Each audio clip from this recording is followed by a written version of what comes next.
see it. Yeah. Yep. Hello.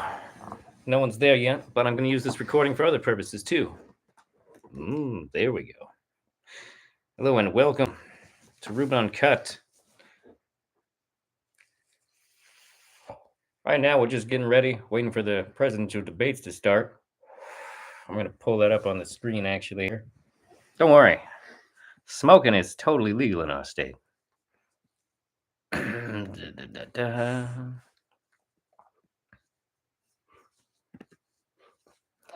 Okay, that's apparently the thing that's monitoring our sound.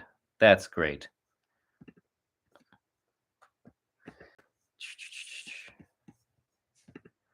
All right, so apparently, I think, is this thing us listening to? Is this the thing that's hearing us? I suppose. Okay, all right. Well, if anyone, let's see if I can make it louder. I don't know. This is my first time using this setup. Not really sure. I'm just trying to figure it out. Actually, today I was pissed because when you first start to try using it, it tells you you're going to have to wait 24 hours.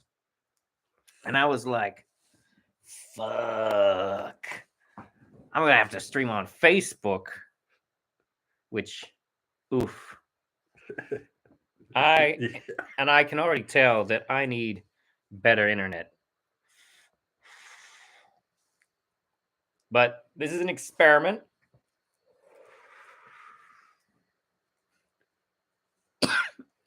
What a lot of people don't realize about my show is that it's an experiment.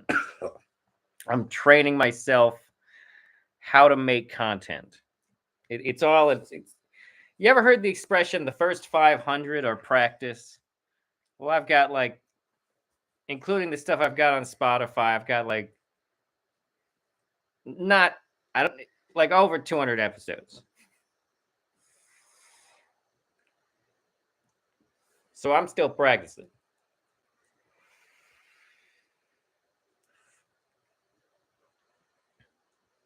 And right now I do have the thing. Oh, that's interesting. Their chat is disabled.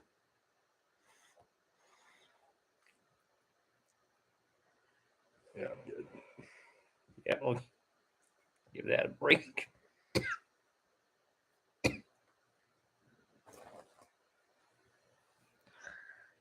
But damn. We're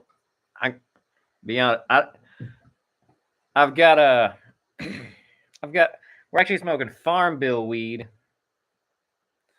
which is that shit's legal almost everywhere. There's one or two states that are trying to make it illegal right now.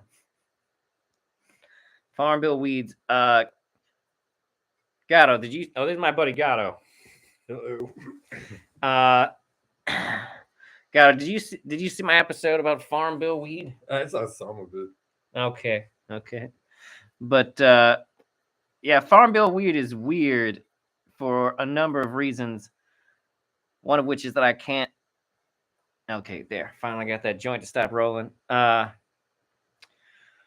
Yeah, I'm not super a fan of it. Just like I don't give a shit about whatever these pundits are going to be saying. I mean, I could turn the sound on, but I don't know. I don't know if I really care what they have to say. Let's see here. Nope. Okay. It doesn't seem like it wants to give me much control over the sound. I hope it's using the microphone I want it to be using. That would suck if it didn't work. I might the version of this I put on Spotify, I might cut a lot out of. I don't know how much of this is necessary, but it hasn't really started. There's technically nobody here, so which I'm fine with. We're just chilling. It is technically recording us to something that I will use later for audio. So we will remain semi in character. But a moment ago, we were just talking about that. That's right, Farm Bill weed. Because Jesse the Body Ventura is selling fucking Farm Bill weed. Yeah. Yeah, there's a commercial with Jesse Ventura just talking about how his snacks will get you high or whatever. And it's I'm not surprised, but it's never something I thought I would see either. Oh, okay, interesting. There we go. It's a little bit of a weird angle, but it works. Okay. Yeah, no, Jesse Ventura selling. Yeah, like Selling RVD farm. doing an ad for rolling papers is one thing, but Jesse Ventura. Yeah, no, I was fucking Jesse Ventura, man. I've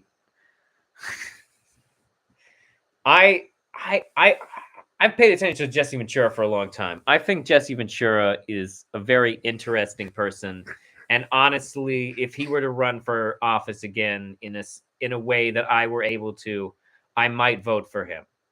I might vote for him. He's the only conspiracy theorist who Donald Trump couldn't ruin. It's like a whole bunch of in comes Trump, and just like all the conspiracy theorists suddenly are just like, oh, we can trust the government now. So weird. We live in such weird times. As long as Trump is the government, we can trust him. That you're describing a dictatorship, man. Oh dear. All right, let's see here. Let's see what happens if I take this off of mute.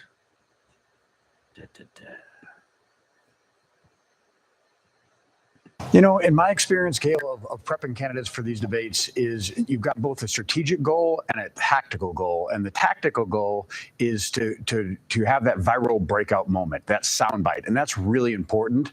Whatever the message is, that you have these moments that are concise and get played over and over again for days after the debate. Strategically, Trump needs to make this about the issues that voters care about and that he's leading on, like the economy, inflation, crime, the securing the border. Those are the issues that he's really, winning on at the moment, and that voters care about the most, and prosecute the case against Joe Biden for doing a poor job on those issues. And I think he can do that. Terry, I think you're so right about a viral moment, because for people that don't watch the whole debate like we intend to do, what they rely on are those clips that they see on the news the very next day. Thank you both. All right, ahead, we'll give you a sneak peek into how we plan to fact check the candidates. Fact check the candidates. Okay, so that's interesting. I actually like that. Fact checking the candidates seems like a good idea. I wonder if they'll keep like a score of how many Go to the ends of the earth Right now. We got something crazy. And reach for the stars. There we are. That's crazy. Yes, it's my comeback. Hey, this is pretty fun. But wait, there's more. Experience thought-provoking, Welcome to the idea of being a human being. innovative, and truly original reporting. Look through a telescope and go, wow. Because there's always something new under the sun on CBS Sunday morning. At this moment, terrorists could be plotting another attack. 9/11. I do not care about their ads. We're going to mute the ads. That's their problem. It's not like we're stealing viewers. I wish I could figure out how to better control my audio quality. But YouTube doesn't really seem to be giving me a lot of options. Oh god, is this what is this even an ad? Oh, it's for is this for like their app? It was 48 hours. Okay. I actually can't wait to see that. I can't wait to see when they fact check them. I want to know what that's going to look like. I want to see how they respond to that.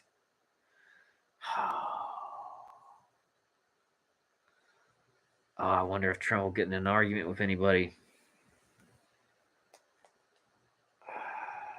I wonder if, man, I feel like this could get crazy. I mean, Trump's involved, of course, and Biden's really old. So yeah, like wait, how old's Trump? Trump is only like he's like 2 or 3 years younger or something. They're both in their 70s. I think Biden is like 79 though. I don't know. I'd have to look it up. And I have no idea where my phone is. Okay. Oh, it's right there. Yeah, I'd have to look that up.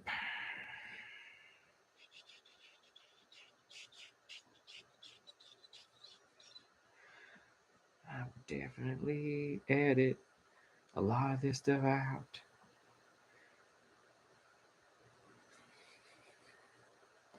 Probably even from YouTube.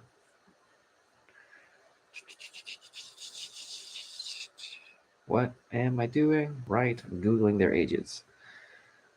Biden.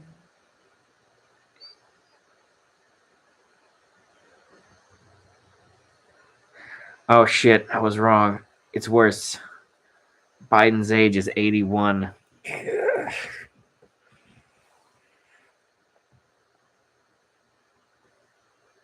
You gotta start trying to implement some kind of age. I was right about roughly the difference though. Trump is 78. Jesus Christ. Oh my god. This is gonna be two old men screaming at each other. That could be amazing. And by amazing I mean hilarious. Oh wait, are they explaining the fact check?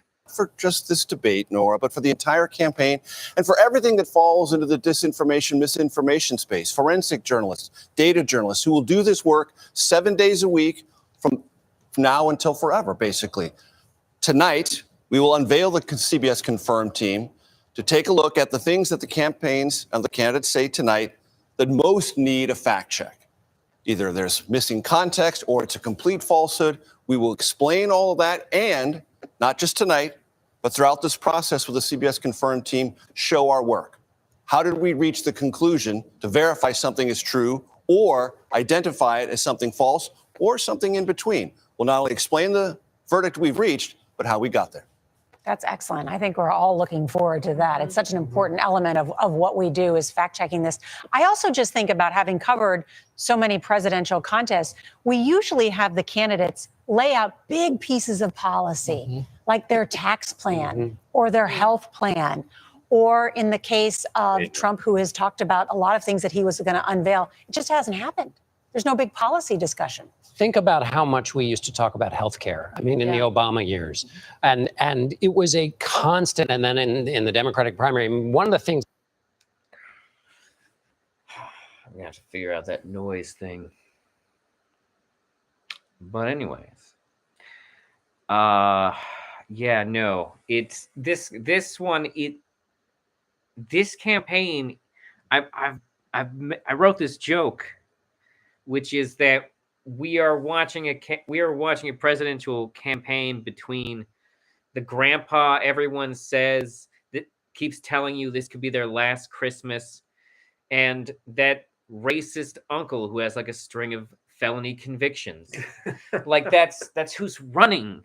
And now, I mean, he's more like a great uncle at this point because he is old as hell. They're both old as hell. They are as old and white. Yeah, they got that lead paint stare.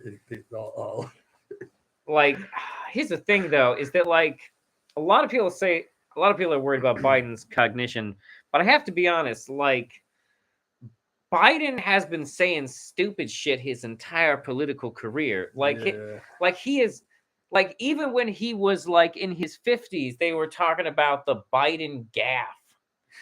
Like every time he has ever tried to run for president, They've been talking about his Biden gaffes, like since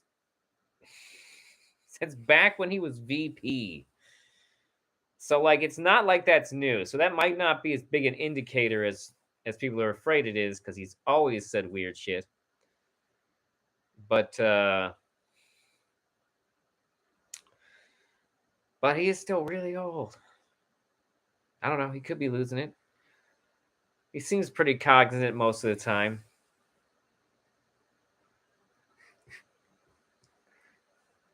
Apparently Trump wears diapers. Yeah, I heard about that. Which I mean, he eats nothing but McDonald's and drinks a shitload of Diet Coke. So yeah, it makes sense that he is just losing his bowels all over the place. Yeah, that dude probably pisses like sludge. Oh God! There's no way he drinks water. God damn. No. I mean, no. We've seen him. Wait, no. There are pictures of him drinking water. Oh yeah, and he gripped the bottle like this. Yeah, no. Which, like, I honestly think that I could kick Trump's ass. I honestly do. He's probably pretty clumsy. I mean, like, and I don't even know if my black belt really plays into it that much in terms of kicking his ass. I feel like I could. Although, I have to get that joke out now while he's not president. Once he's president, I don't think you can joke about kicking his ass anymore. Then I think it might be a crime. Sometimes I wonder what like me at 19 or 20 would think about the political landscape now. I bet at that age I would probably want to fight at least one of Donald Trump's sons. Like, so that's such a weird thing to think about, because back when I was young and life was like a little simpler, like politics, we thought politics were the worst they had ever been then. Yeah. Now we wake up and we're like, shit, oh. We thought W was bad. And it's like W did some fucked up shit. At least like, but at least like it felt like his alignment he was kind of charming a little bit. And it felt like at least like his he was just the doofus from Texas who became president. Like at least that administration felt lawful evil. Yeah. And like Trump's administration is like straight up chaotic evil. It's crazy. And I'm sorry if stating that fact makes my biases very apparent. Required to hear an actual cogent, explanation of what someone was offering when they were arguing to be your commander in chief. And when there's a bipartisan agreement on immigration about how to do that, we're Democrats. Like it is interesting. Like Democrats and Republicans are all pretty much on the same page with the border, and they're all like pretending like they're not. It's very frustrating. Like what is an open border policy? We keep hearing about open border policies, but we don't have an open border policy. It's not a real thing. No one currently in power is advocating for a completely open border. That is not real. It's just that the border has to be enforced. Those are not the same thing. And that it's very difficult to enforce an entire border. And that's true in every country in the world. Well, except for, like islands.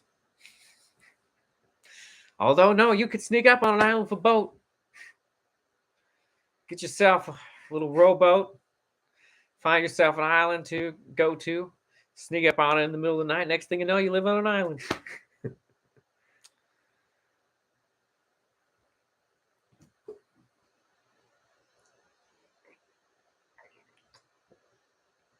Arizona green tea, not a sponsor, but has been affected by inflation.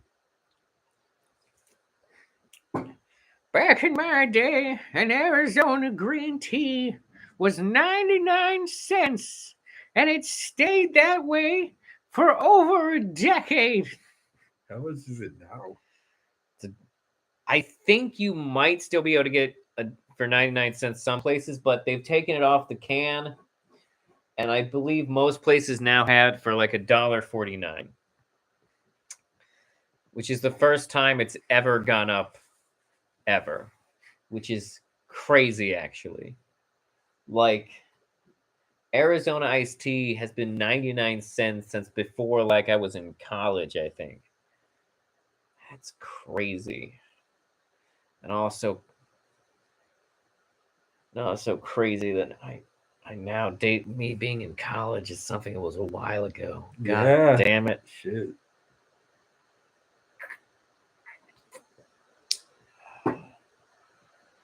Where has the time gone, Gato? Man. Where has the time gone? It's like 15 years ago for me. Like, what the fuck? Freshman year was almost 20 years ago. Dude, Actually, I turned 35 the other day.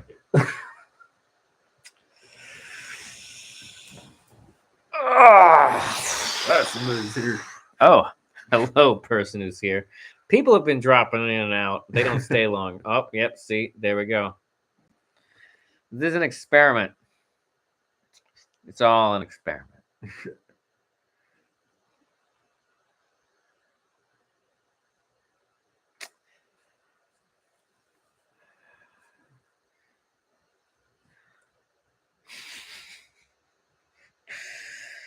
I see now that I need to get me one of them fancy internets.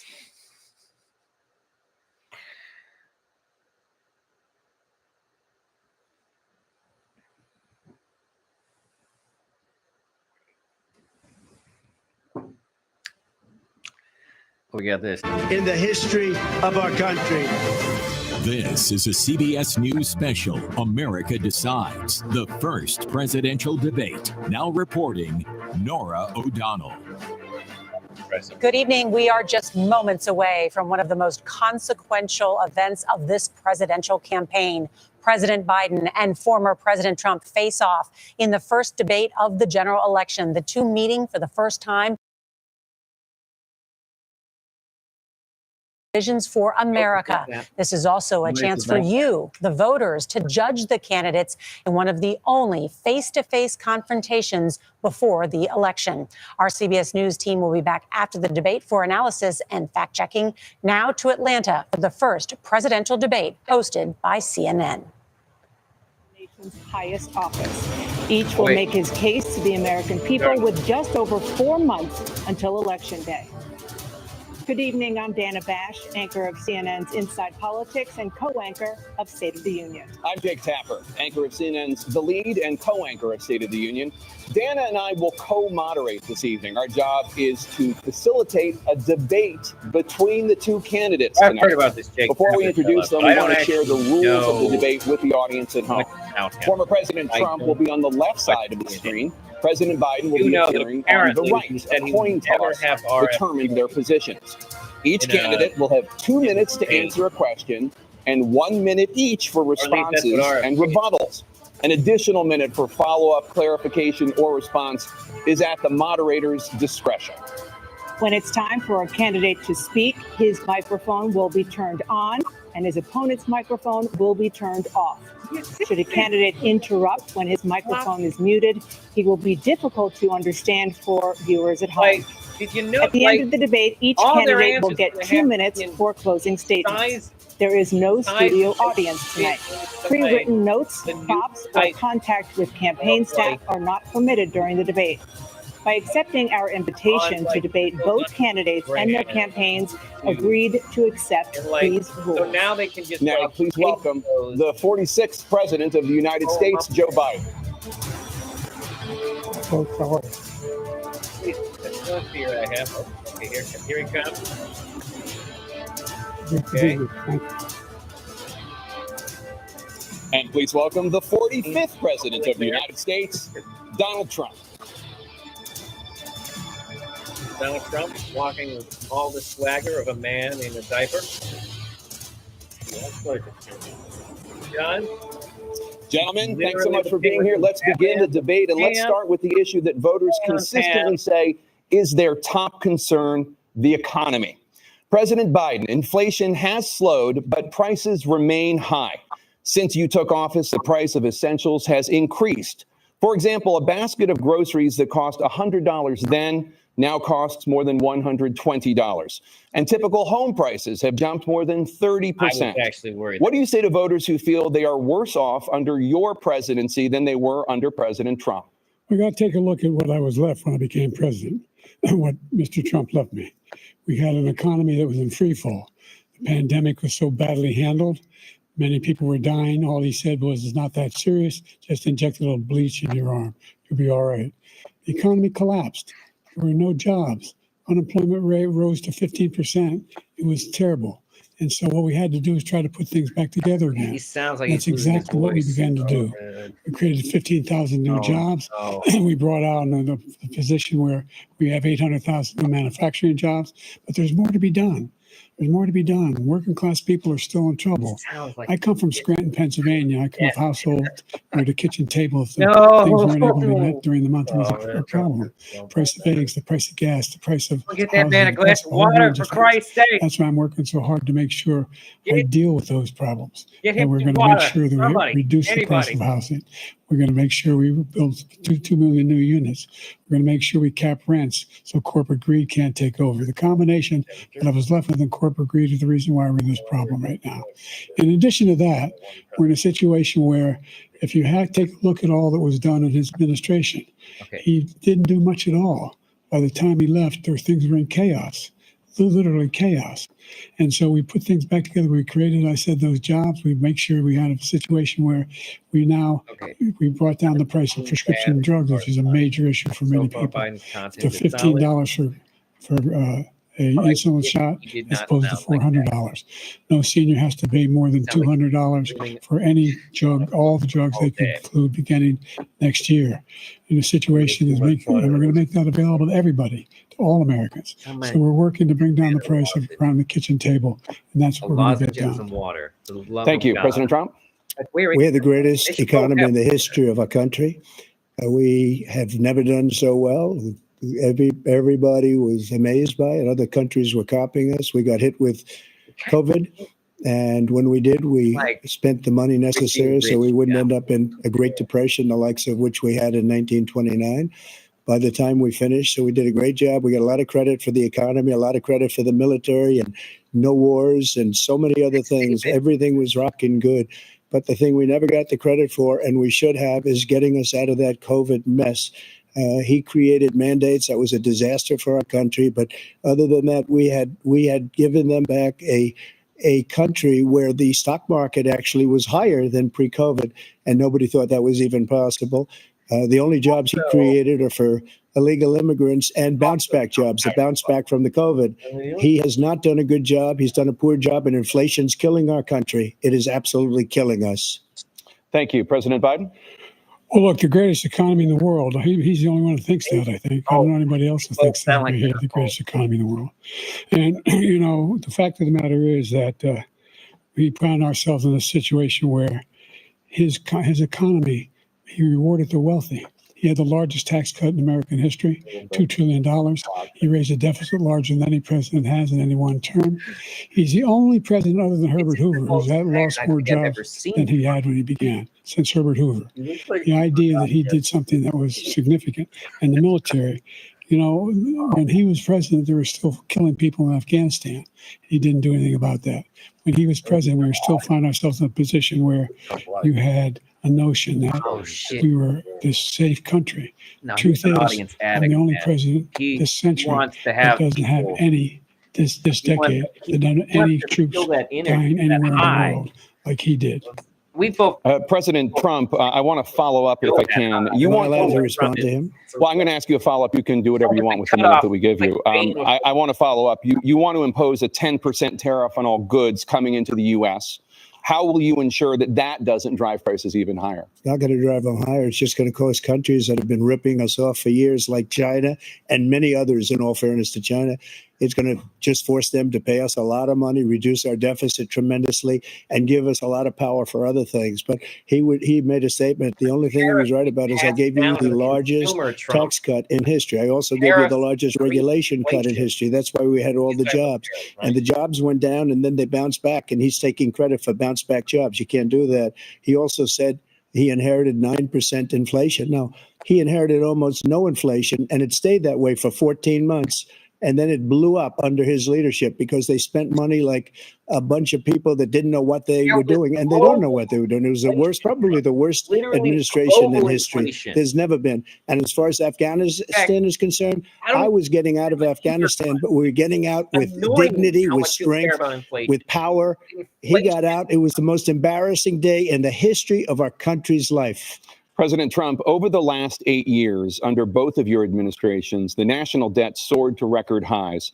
And according to a new nonpartisan analysis, President Trump, your administration approved $8.4 trillion in new debt, while so far, President Biden, you've approved $4.3 trillion in new debt.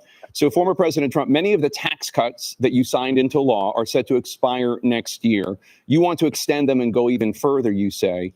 With the U.S. You hear that, everyone? You hear that? Double the debt. Trump spent twice as much money as Biden has in almost the same period of time. Facing trillion-dollar deficits and record debt, why should top earners and corporations pay even less in taxes than they do now? Because the tax cuts spurred the greatest economy that we've ever seen just prior to COVID. And even after COVID, it was so strong that we were able to get through COVID much better than just about any other country.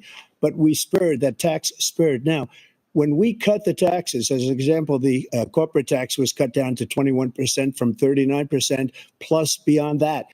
We took in more revenue with much less tax, and companies were bringing back trillions of dollars back into our country. The country was going like never before, and we were ready to start paying down debt. We were ready to start using the liquid gold right under our feet, the oil and gas right under our feet. We were going to have something that nobody else has had. We got hit with COVID. We did a lot to fix it. I gave him an unbelievable situation with all of the therapeutics and all of the things that we came up with. We gave him something great. Remember, more people died under his. I feel like someone should have been fact checked by now, because haven't they even disagreed with each other so far? Yeah. So if they're not saying the same thing, I feel like somebody should have been fact checked. Administration, even though we had largely fixed it, more people died under his administration than our administration, and we were right in the middle of it, something which a lot of people don't like to talk about. But he had far more people dying in his administration. He did the mandate, which is a disaster, mandating it. The vaccine went out. He did a mandate on the vaccine, which is the thing that people most objected to about the vaccine. And he did a very poor job, just a very poor job. And I will tell you, not only poor there, but throughout the entire world, we're no longer respected as a country. They don't respect our leadership. They don't respect the United States anymore. We're like a third world nation between weaponization of his election, trying to go after his political. Okay, I just need to say, he doesn't know what the word third world means. He definitely. I mean, I understand the way he's using it, but America literally cannot be a third world country, because the definition of a third world country is someone who didn't side with either Russia or America. You can't say that we'll become a. Wait a minute. I was going to say you can't say that America could become a country that doesn't side with America. But maybe Trump can do that. Political opponent, all of the things he's done, we've become like a third world nation, and it's a shame. The damage he's done to our country, and I'd love to ask him, and will, why he allowed millions of people to come in here from prisons, jails, and mental institutions to come into our country and destroy our country. President Trump, we will get to immigration later in this block. President Biden, I want to give you an opportunity to respond to this question about the national debt. Somebody prove He that. had the largest national debt of any president in a 4-year period, number one. Number two, he got $2 trillion tax cut benefited the very wealthy. What I'm going to do is fix the tax system. For example, we have 1,000 trillionaires in America. Billionaires in America. And what's happening? They're in a situation where they, in fact, pay 8.2% in taxes. If they just paid 24%, 25%, either one of those numbers, they'd raise $500 billion, I should say, in a 10-year period. We'd be able to wipe out his debt. We'd be able to help make sure that all those things we need to do, child care, elder care, making sure that we continue to strengthen our healthcare system, making sure that we're able to make every single solitary person eligible for what I've been able to do with the with the COVID. With dealing with everything we have to do with. You see the way he's looking at him right now? If Trump's gonna, we finally beat Medicare. Thank you, President Biden. President Trump.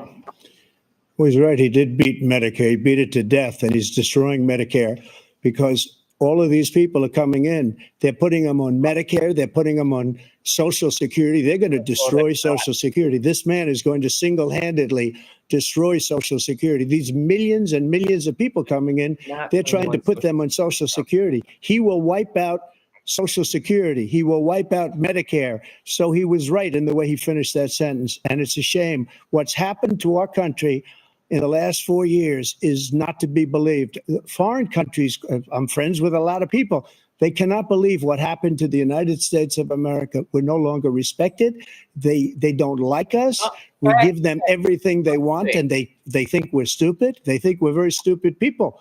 What we're doing for other countries, and they do nothing for us. What this man has done is absolutely criminal. Thank you, President Trump. Dana? This is the first presidential election since the Supreme Court overturned Roe v. Wade. This morning, the court ruled on yet another abortion case, temporarily allowing emergency abortions to continue in Idaho, despite that state's restrictive ban. Former President Trump, you take credit for the decision to overturn Roe v. Wade, which returned the issue of abortion to the states. Correct. However, the federal government still plays a role in whether or not women have access to abortion pills. They're used in about 2/3 of all abortions. As president, would you block abortion medication? First of all, the Supreme Court just approved the abortion pill, and I agree with their decision to have done that, and I will not block it. And if you look at this whole question that you're asking, complex, but not really complex. 51 years ago, you had Roe v. Wade, and everybody wanted to get it back to the states. Everybody, without exception. Democrats, Republicans, liberals, conservatives, everybody wanted it back. Religious leaders. And what I did is I put 3 great Supreme Court justices on the court, and they happened to vote in favor of killing Roe v. Wade and moving it back to the states. This is something that everybody wanted. Now, 10 years ago or so, they started talking about how many weeks and how many this, and getting into other things. But every legal scholar throughout the world, the most respected, wanted it brought back to the states. I did that. Now the states are working it out. If you look at Ohio, it was a decision that was an end result that was a little bit more liberal than you would have thought. Kansas, I would say the same thing. Texas is different. Florida is different. But they're all making their own decisions right now. And right now, the states control it. That's the vote of the people. Like Ronald Reagan, I believe in the exceptions. I am a person that believes. And frankly, I think it's important to believe in the exceptions. Some people, you have to follow your heart. Some people don't believe in that.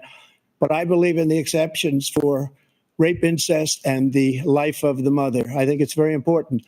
Some people don't. Follow your heart. But that sounded like those were written down for him beforehand. Now he's claiming to be a moderate on abortion. This is not looking good. You have to get elected also, and because that has to do with other things. You got to get elected. The problem they have is they're radical because they will take the life of a child in the 8th month, the 9th month, and even after birth. After birth. Wait, what? Does Trump still have pets, or is he doing somebody else? No, he doesn't. I don't know. He hasn't said. I don't think he said who his running mate is. If you look at the former governor of Virginia, he was willing to do this. He said, we'll put the baby aside and we'll determine what we do with the baby, meaning we'll kill the baby. What happened is we brought it back to the states, and the country is now coming together on this issue. It's been a great thing. Thank you. President Biden? It's been a terrible thing. The fact is that the vast majority of constitutional scholars supported Roe when it was decided. Supported Roe. And that's this idea that they're all against it is just ridiculous. And this is the guy who says the state should be able to have it. We're in a state where in 6 weeks, you don't even know whether you're pregnant or not, but you cannot see a doctor and have him decide on what your circumstances are, whether you need help.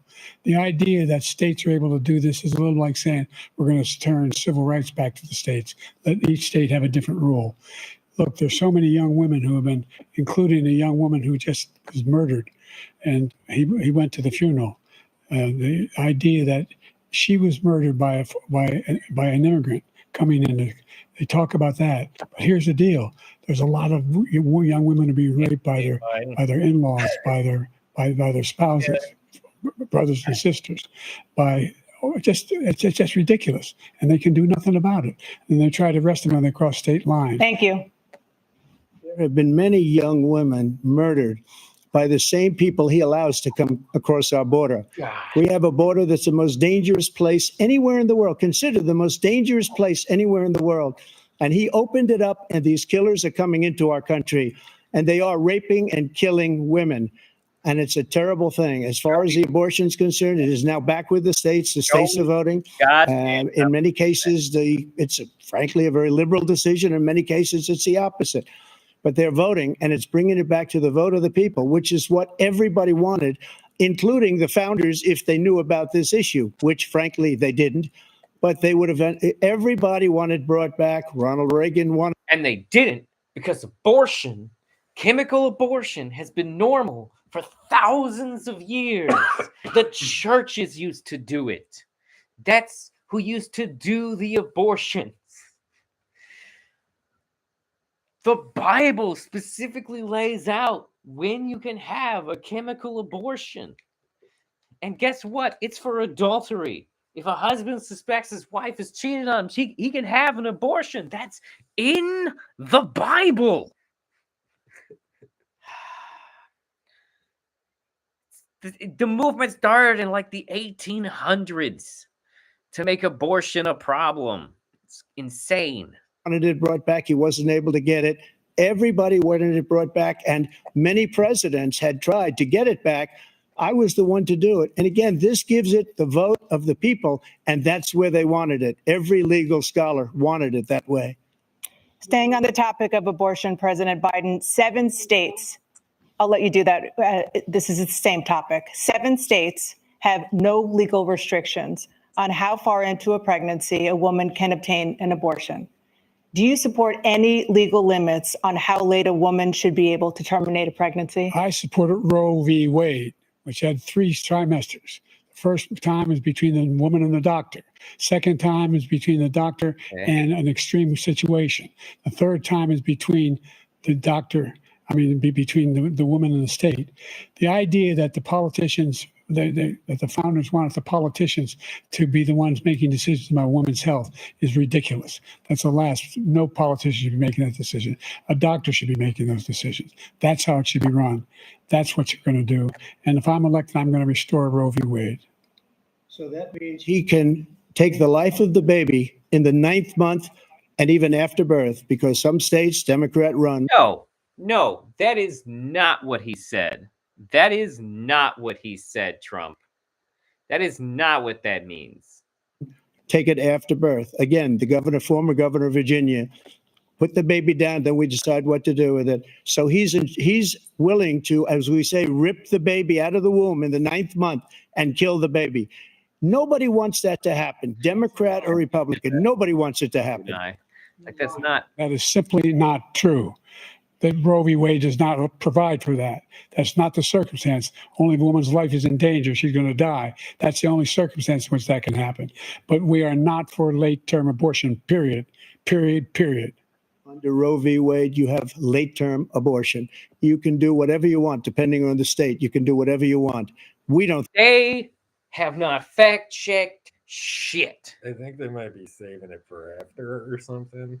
Okay. Yeah, Okay. I think that's what they said. Okay. That's what they said. To be Yeah. fair, I was probably talking over it. Think that's a good thing. We think it's a radical thing. better fact We think the Democrats are the radicals, not the Republicans. For 51 years, that was the law. 51 years, constitutional scholarship said it was the right way to go. 51 years, and it was taken away because this guy put very conservative members on the Supreme Court. He takes credit for taking it away. What's he going to do? What's he going to do? In fact, if the MAGA Republicans, he gets elected, and the MAGA Republicans control the Congress, and they pass a universal ban on abortion, period, across the board at 6 weeks or 7 or 8 or 10 weeks, something very, very conservative. Is he going to sign that bill? I'll veto it. He'll sign it. Thank you.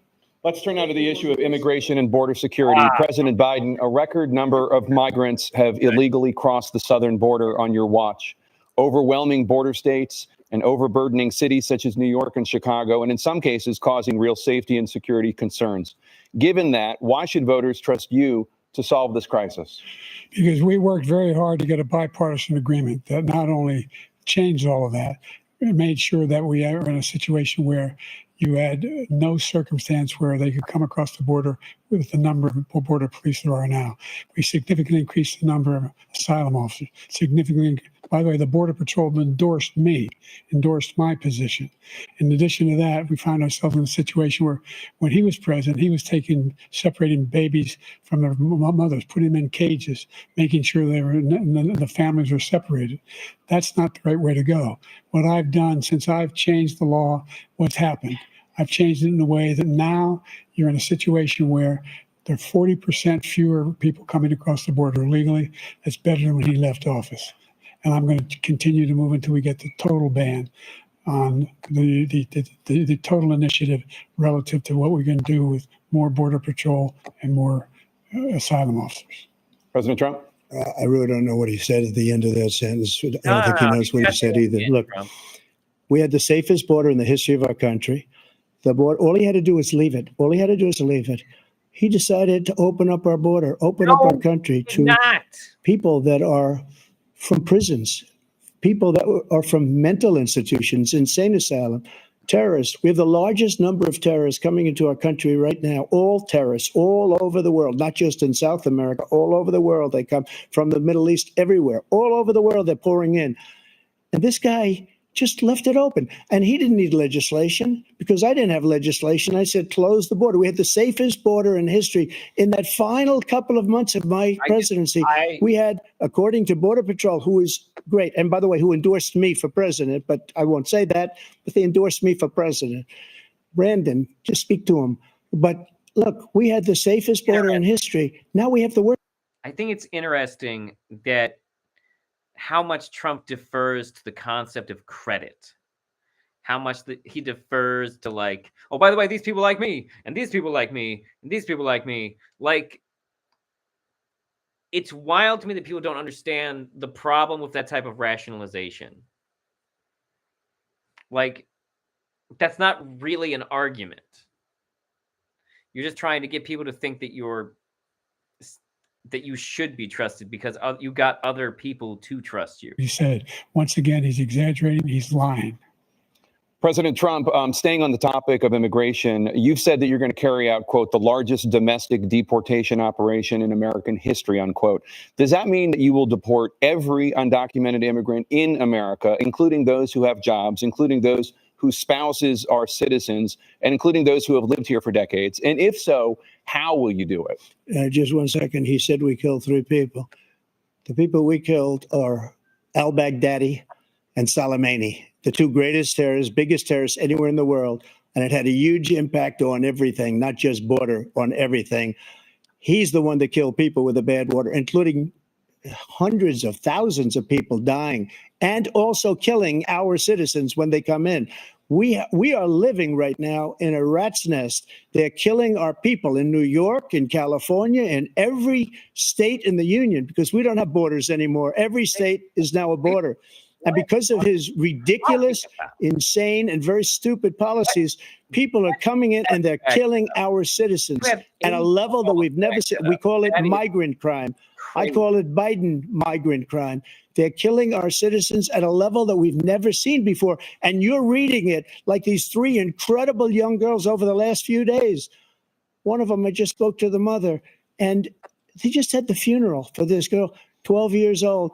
This is horrible what's taken place. What's taken place in our country, we're literally an uncivilized country now. He doesn't want it to be. He just doesn't know. He opened the borders. Nobody's ever seen anything like it. And we have to get a lot of these people out, and we have to get them out fast because they're going to destroy our country. Just take a look at where they're living. They're living in luxury hotels in New York City and other places. Our veterans are on the street. They're dying because he doesn't care about our veterans. He doesn't care. He doesn't like the military at all. And he doesn't care about our veterans. Nobody been worse. I had the highest approval rating for veterans taking care of the VA. He has the worst. He's gotten rid of all the things that I have. Trump is literally just trying to use this as a slam session. He's just. Of course he is. It's Trump. We had by far the highest. He's trying to. He's all grumpy because he's a felon now. He's literally just trying to shit on him as much as he can. That's why, like, it's wildly bad faith. And just highest, and now it's down in less than half because he's done all these great things that we did. And I think he did it just because I approved it, which is crazy. But he has killed so many people at our border. You literally did that shit with Barack Obama policies all the fucking time. All the time. That was what his identity was based on for the first year or two. Thank you, allowing President Trump. all of these people to come in. President And it's a Biden. very sad day in America. President Biden, you have the mic. Every single thing he said is a lie. Every single one. For example, veterans are a hell of a lot better off since I passed the PACT Act. 1 million of them now have insurance, and their families have it. Their families have it because what happened, whether it was Agent Orange or burn pits, they're all being covered now. And his group opposed that. We're also in a situation where we have great respect for veterans. My son spent a year in Iraq, living right next to one of those burn pits, came back with stage 4 glioblastoma. I was recently in France for D-Day, and I spoke all about those heroes that died. I went to the World War II cemetery, World War I cemetery he refused to go to. He was standing with his 4-star general, and he told me, "I don't want to go in there because they're a bunch of losers and suckers." My son was not a loser. He was not a sucker. You're the sucker. You're the loser. President Trump. First of all, that was a made-up quote, suckers and losers. They made it up. It was in a third-rate magazine that's failing, like many of these magazines. He made that up. He put it in commercials. We've notified him. We had 19 people that said I didn't say it. And think of this. Who would say I'm at a cemetery or I'm talking about our veterans? Because nobody's taken better care. I'm so glad this came up, and he brought it up. There's nobody that's taken better care of our soldiers than I have. To think that I would, in front of generals and others, say suckers and losers. We have 19 people that said it was never said by me. It was made up by him, just like Russia was made up, just like the 51 intelligence agents are made up, just like the new thing with the 16 economists are talking. It's the same thing. 51 intelligence agents said that the laptop was Russia disinformation. It wasn't. That came from his son, Hunter. It wasn't Russia disinformation. He made up the suckers and losers, so he should apologize to me right now. 4-star general standing to your side who was on your staff who said you said it, period. That's number one. And number two, the idea that I have to apologize to you for anything along the line. We've done more for veterans than any president has in American history. And they now are in their family. The only sacred obligation we have as a country is to care for our veterans when they come home and their families and equip them when they go to war. That's what we're doing. That's what the VA is doing now. They're doing more for veterans than ever before in our history. All right. Thank you so much. Let's move to the topic of foreign policy. I want to begin with Russia's war against Ukraine, which is now in its third year. Former President Trump Russian President Vladimir Putin says he'll only end this war if Russia keeps the Ukrainian territory it has already claimed and Ukraine abandons its bid to join NATO. Are Putin's terms acceptable to you? First of all, our veterans and our soldiers can't stand this guy. They can't stand him. They think he's the worst commander in chief, if that's what you call him, This is not that we've ever had. They can't stand him. So let's get that straight. And they like me more than just about any of them. And that's based on every single bit of information. As far as Russia and Ukraine, if we had a real president, the president that knew, that was respected by Putin, he would have never invaded Ukraine. A lot of people are dead right now, much more than people know. You know, they talk about numbers. You can double those numbers, maybe triple those numbers. It's not how he did nothing to stop it. In fact, I think he encouraged Russia from going in. I'll tell you what happened. You can't just imply that, hey, we got these numbers, and well, we could probably triple them. You could probably quadruple. Like, that's such a dishonest way to put something. That's like it's an absurdly dishonest way to put something. That's not how numbers work. He is wildly speculating. And he was so bad with Afghanistan. It was such a horrible embarrassment, most embarrassing moment in the history of our country, that when Putin watched that and he saw the incompetence, that he should have fired those generals, like I fired the one that you mentioned. And so he's got no love lost, but he should have fired those generals. No general got fired for the most embarrassing moment in the history of our country, Afghanistan, where we left billions of dollars of equipment behind. We lost 13 beautiful soldiers, and 38 soldiers were obliterated. And by the way, we left people behind too. We left American citizens behind.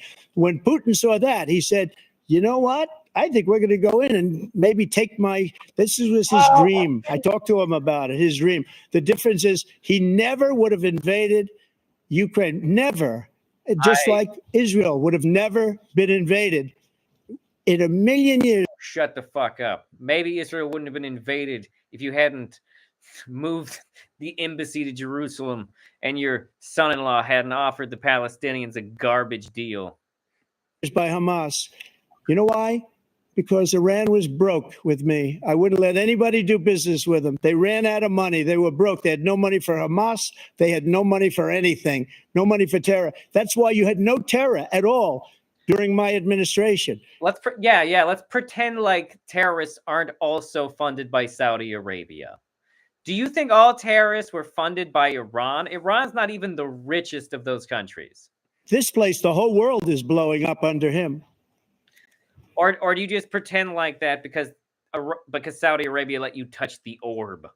I forgot about that. President Biden? I've never heard so much malarkey in my whole life. Look, the fact of the matter is that we're in a situation where, let's take the last point first.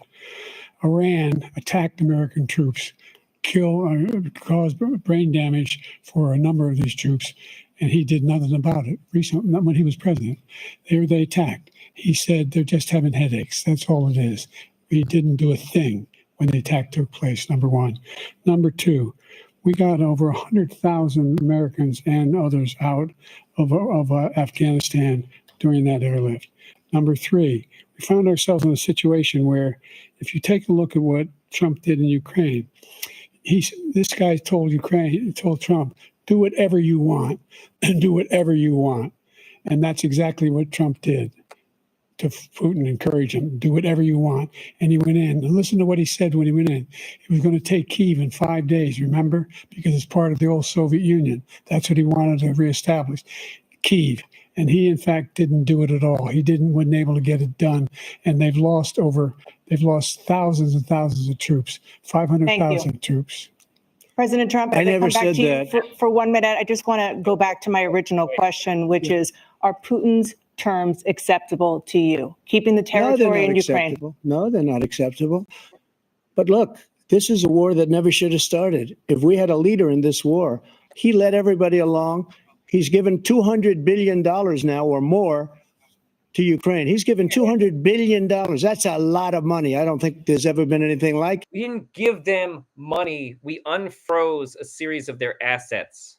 That's not technically the same thing. Every time that Zelensky comes to this country, he walks away with $60 billion. He's the greatest salesman ever. Oh, And I'm not knocking him. I'm not knocking anything. I'm only saying the money that Ukraine money, we give them weapons, and then we spend that money to build more weapons. That's how the military-industrial complex makes money off of this. we're spending on this war, and we shouldn't be spending. It should have never happened. I will have that war settled between Putin and Zelensky as president-elect before I take office on January 20th. I'll have that war settled. People being killed so needlessly, so stupidly, and I will get it settled, and I'll get it settled fast before I take office. You know, that would make me think that everything was totally rigged. Like if Trump walks into office and Putin just immediately walks out of Ukraine, like I'll immediately be like, it was a setup. They planned it. They were doing this. This was the plan all along. That would be so weird if he could actually deliver on that insane promise. And you have a minute. the fact is that Putin is a war criminal. He's killed thousands and thousands of people. And he has made one thing clear. He wants to reestablish what was part of the Soviet Empire, not just a piece. He wants all of Ukraine. That's what he wants. And then you think he'll stop there? Do you think he'll stop when if he takes Ukraine? What do you think happens to Poland? What do you think of Belarus? What do you think happens to those NATO countries? And so if you want a war, you ought to find out what he's going to do, because if in fact he does what he says and walks away, by the way, all that money we give Ukraine are from weapons we make here in the United States. We give them the weapons, not the money at this point. And our NATO allies have produced as much funding for Ukraine as we have. That's why we're strong. Thank you. Moving on to the Middle East. In October, Hamas attacked Israel, killing more than 1,000 people and taking hundreds of hostages. Among those held and thought to still be alive are 5 Americans. Israel's response has killed thousands of Palestinians and created a humanitarian crisis in Gaza. So far, President Biden, you've put forward a proposal to resolve this conflict, but so far Hamas has not released the remaining hostages, and Israel is continuing its military offensive in Gaza. So what additional leverage will you use to get Hamas and Israel to end the war? You have 2 minutes. Number one, everyone from the United Nations Security Council straight through to the G7 to the Israelis and Netanyahu himself have endorsed the plan I put forward, which has 3 stages to it. The first stage is trade the hostages for a ceasefire. Second phase is a ceasefire with additional conditions. The third phase is the end of the war. The only one who wants the war to continue is Hamas. Number one, they're the only ones standing out. We're still pushing hard to get them to accept. In the meantime, what's happened in Israel? We're finding the only thing I've denied Israel was 2,000-pound bombs. They don't work very well in populated areas. They kill a lot of innocent people. We're providing Israel with all the weapons they need and when they need them.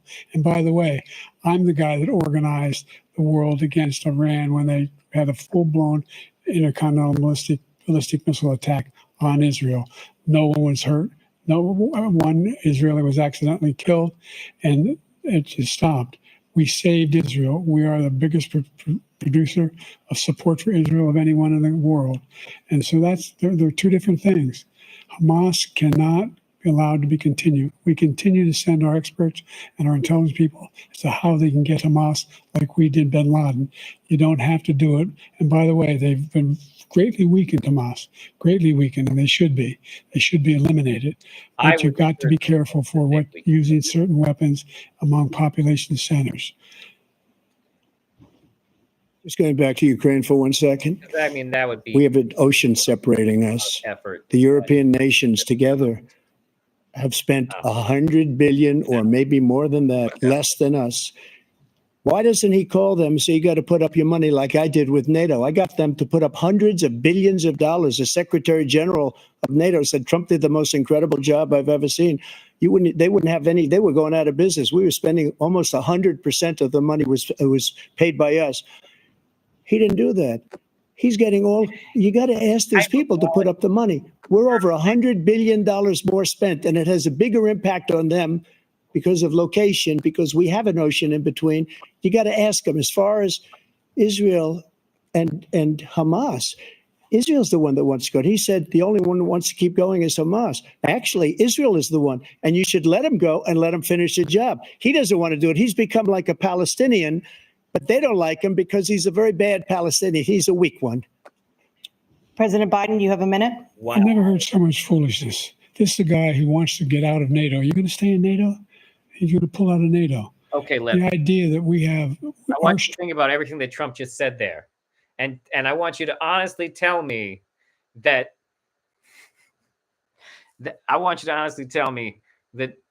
Biden won't technically be better for Palestinians than Trump. Trump has basically just said that he has no problem with them just rolling in and just eliminating, doing whatever it takes to kill Hamas. So just think about that, leftists who don't want to vote for Biden. Just a thought. Although, honestly, this debate is not doing Biden a ton of favors, in my opinion. Strength lies in our alliances as well.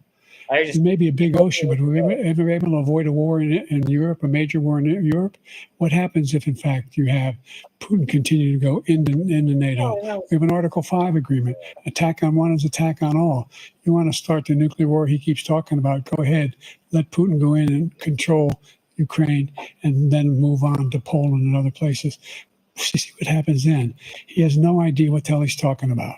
And by the way, I got 50 other nations around the world to support Ukraine, including Japan and South Korea, because they understand that this kind of dislocation has a serious threat to the whole world peace. Last thing those Asian countries want is for China to start going crazy. So, like, they benefit from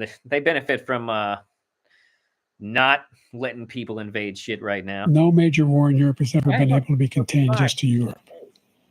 President Trump, just to follow up, would you support the creation of an independent Palestinian state in order to achieve peace in the region? I'd have to see, but before we do that, the problem we have is that we spend all the money.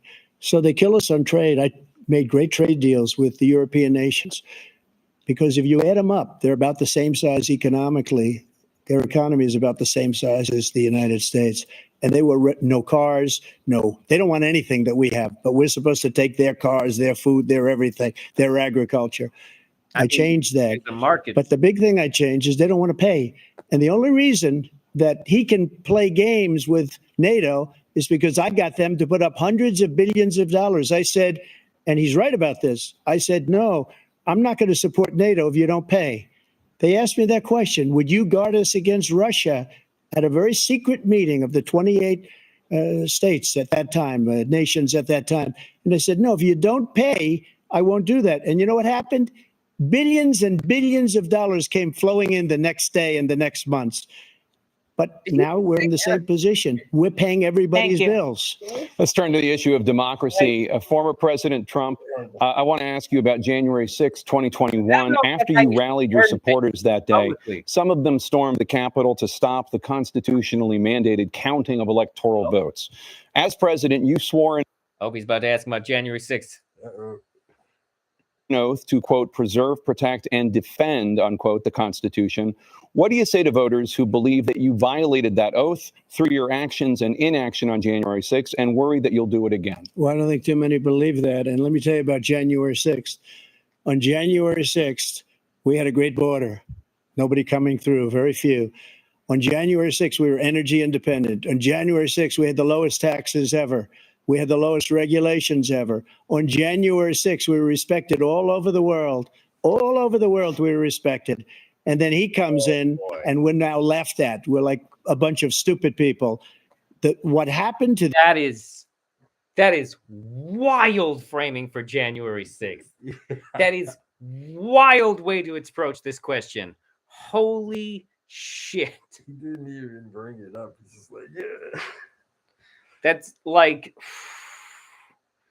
all right, let's see if they'll make him actually answer. The United States' reputation under this man's leadership is horrible, including weaponization, which I'm sure at some point you'll be talking about, where he goes after his political opponent because he can't beat him fair and square. You have 80 seconds left. My question was, what do you say to those voters who believe that you violated your constitutional oath through your actions and inaction on January 6, 2021, and worry that you'll do it again? Well, I didn't say that to anybody. I said peacefully and patriotically. And Nancy Pelosi, if you just watched the news from 2 days ago, on tape to her daughter, who's a documentary filmmaker, they say, but she's saying, oh, no, it's my responsibility. I was responsible for this because I offered her 10,000 soldiers or National Guard, and she turned them down. And the mayor of, in writing, by the way, the mayor in writing turned it down, the mayor of D.C. They turned it down. I offered 10,000 because I could see I had virtually nothing to do. They asked me to go make a speech. That question. I could see what was happening. Everybody was saying they're going to be there on January 6th. They're going to be there. And I said, you know what? There's a lot of people coming. You could feel it. You could feel it too, and you could feel it. And I said, they ought to have some National Guard or whatever. And I offered it to her. And she now admits that she turned it down. And it was the same day she was, I don't know, she can't be very happy with her daughter because it made her into a liar. She said, I take full responsibility for January 6th. President Biden? Look, he encouraged those folks to go up on Capitol Hill, number one. I sat in the dining room off the Oval Office. He sat there for 3 hours watching, begging, being begged by his vice president and a number of his colleagues on the Republican side as well to do something, to call for a stop, to end it. Instead, they talked about these people being patriots and great patrons of America. In fact, he says he'll not forgive them for what they've done. They've been convicted. He says he wants to commute their sentences and say that no. He went to every single court in the nation. I don't know how many cases, scores of cases, including the Supreme Court. And they said, no, this guy is responsible for doing what was done. He didn't do a damn thing. And these people should be in jail. And they should be the ones who are being held accountable. And he wants to let them all out. And now he says if he loses again, such a whiner that he is, that there could be a bloodbath. Thank you, President Biden. President Trump? What they've done to some people that are so innocent, you ought to be ashamed of yourself. What you have done, how you've destroyed the lives of so many people. When they ripped down Portland, when they ripped down many other cities, you go to Minnesota, Minneapolis, what they've done there with the fires all over the city. If I didn't bring in the National Guard, that city would have been destroyed. When you look at all of they took over big chunks of Seattle. I was all set to bring in the National Guard. They heard that. They saw them coming and they left immediately. What he said about this whole subject is so off. Peacefully patriotic. One other thing, the Unselect Committee, which is basically two horrible Republicans that are all gone now out of office, and Democrats, all Democrats, they destroyed and deleted all of the information they found because they found out we were right. We were right. And they deleted and destroyed all of the information. They should go to jail for that. If a Republican did that, they'd go to jail. Thank you, President Trump. President Biden, I want to give you a minute. The only person on this stage is a convicted felon is the man I'm looking at right now. And the fact of the matter is, what he's telling you is simply not true. The fact is that there was no effort on his part to stop what was going on up in Capitol Hill. And all those people, every one of those who were convicted, deserves to be convicted. The idea that they didn't kill somebody, just went in and broke down doors, broke the windows, occupied offices, turned over desks, turned them over statues. The idea that those people are patriots, come on. When I asked him the first two debates we had, first time around, I said, will you denounce the Proud Boys? He said, no, I'll tell them to stand by. The idea he's refusing, will you denounce these guys? We denounce the people we're talking about now? We denounce the people who attacked that Will he Capitol? denounce them? What are you going to do? I'm going to give you a minute, President Trump, for a follow-up question I have. After a jury convicted you of 34 felonies last month, you said if reelected, you would, quote, have every right to go after, unquote, your political opponents. You just talked about members of the select committee on January 6th going to jail. Your main political opponent is standing on stage with you tonight. Can you clarify exactly what it means about you feeling you have every right to go after your political opponents? Well, I said my retribution is going to be success. We're going to make this country successful again, because right now it's a failing nation. My retribution is going to be success. But when he talks about a convicted felon, his son is a convicted felon at a very high level. His son is convicted, going to be convicted probably numerous other times. Should have been convicted before, but his Justice Department let the statute of limitations lapse on the most important things. But he could be a convicted felon as soon as he gets out of office. Joe could be a statute of limitations that got rescinded in New York, so you got tried in a civil case for your sexual assault, Trump? You mean like that? Like those statutes of limitations? convicted felon with all of the things that he's done. He's done horrible things. All of the death cause. Hunter sucks and he's not running for president. We don't care. Leave that big donged crackhead out of it. At the border, telling the Ukrainian people that we're going to want $1 billion or you change the prosecutor. Otherwise, you're not getting $1 billion. If I ever said that, that's quid pro quo. That we're not going to do anything. We're not going to give you $1 billion unless you change your prosecutor having to do with the son. This man is a criminal. This man, you're lucky. You're lucky. I did nothing wrong. We'd have a system that was rigged and disgusting. I did nothing wrong. Thank you, President Trump. President Biden, you have said, I'm coming right to you, sir. You want to respond? Go ahead. I'll give you a minute to respond. The idea that I did anything wrong relative to what you're talking about is outrageous. It's simply a lie, number one. Number two, the idea that you have a right to seek retribution against any American just because you're president is wrong. It's simply wrong. No president's ever spoken like that before. No president in our history has spoken like that before. Number three, the crimes that you are still charged with, and think of all the civil penalties you have. How many billions of dollars do you owe in civil penalties for molesting a woman in public, for doing a whole range of things, of having sex with a porn star on the night while your wife was pregnant? I mean, what are you talking about? You have the morals of an alley cat. Give you a minute, sir. I didn't have sex with a porn star, number one. Number two, that was a case that was started and moved. They moved a high-ranking official, a DOJ, into the Manhattan DA's office to start. It's literally a paper trail for you having sex with a porn star. That case is going to be appealed and won. We had a very terrible judge, a horrible judge, Democrat. The prosecutor were all high-ranking Democrats, appointed people, and both the civil and the criminal.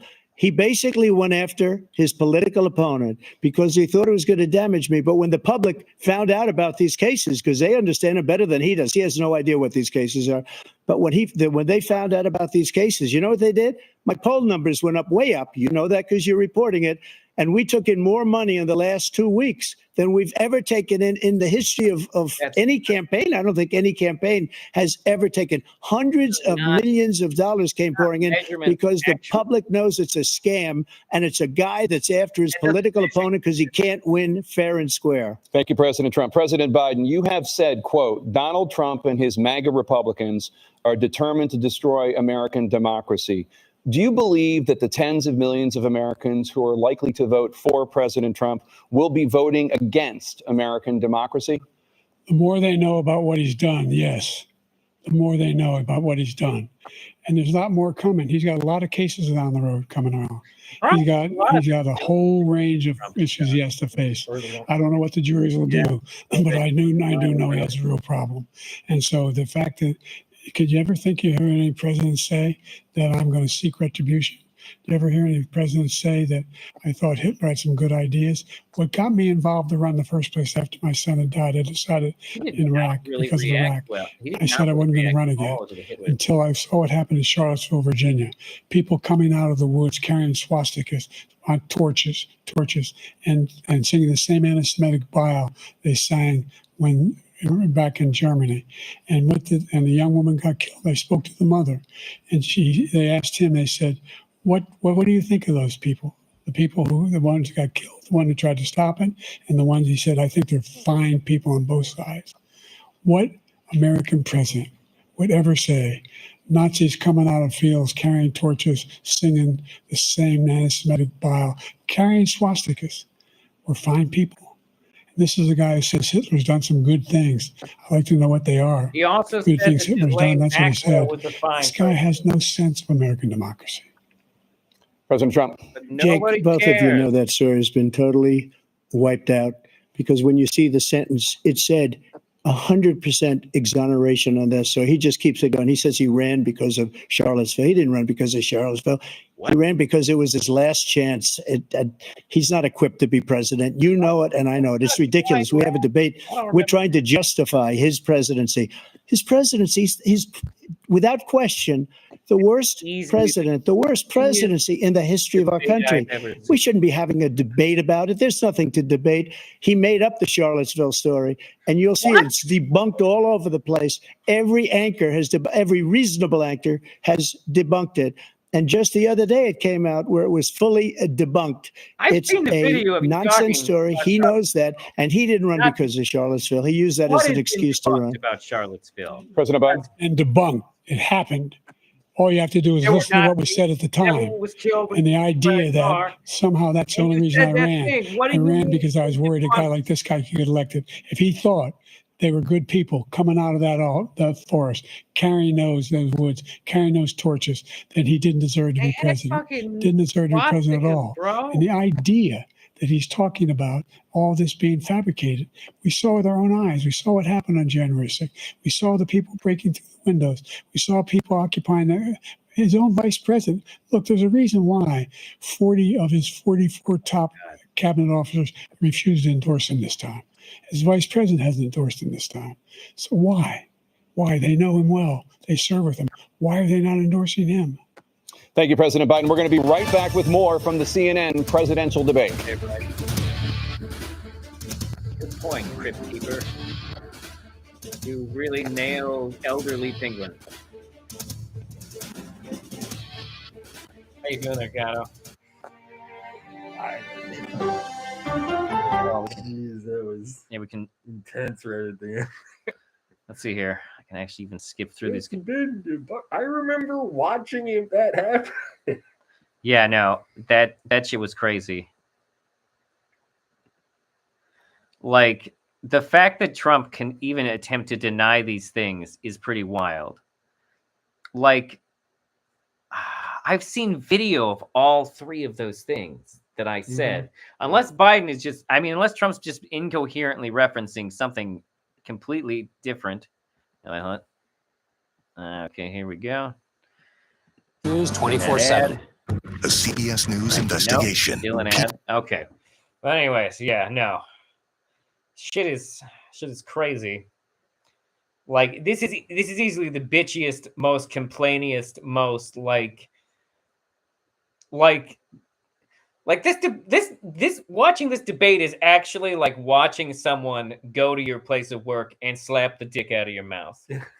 We're watching that occur. Second term. President Biden, while Black unemployment dropped to a record low under your presidency, Black families still earned far less than white families. Black mothers are still 3 times more likely to die from pregnancy-related causes, and Black Americans are imprisoned at 5 times the rate of white Americans. What do you say to Black voters who are disappointed that you haven't made more progress? They acknowledge they made a lot of progress, number one. The fact of the matter is there's more small Black businesses that have been started than any time in history. Number two, the wages of Black unemployment is the lowest level it's been in a long, long time. Number three, we're providing housing for Black Americans and dealing with the segregation that exists among these corporations that collude to keep people out of their houses. And in addition to that, we find that the impact on the choice that Black families have to make relative to childcare is incredibly difficult. When we did the first major piece of legislation in the past, I was able to reduce Black childcare costs. I cut them in half. We're going to make sure we provide for childcare costs. We're got to make sure, because when you provide those child care protections, you increase economic growth because more people can be in the job market. So there's more to be done, considerably more to be done. But we've done a great deal so far, and I'm not letting up, and they know it. You have 49 seconds left. What do you say to Black voters who are disappointed with the progress so far? I say I don't blame them for being disappointed. Inflation is still hurting them badly. For example, I provided for the idea that any Black family first-time home buyer should get a $10,000 tax credit to be able to buy their first home, so they can get started.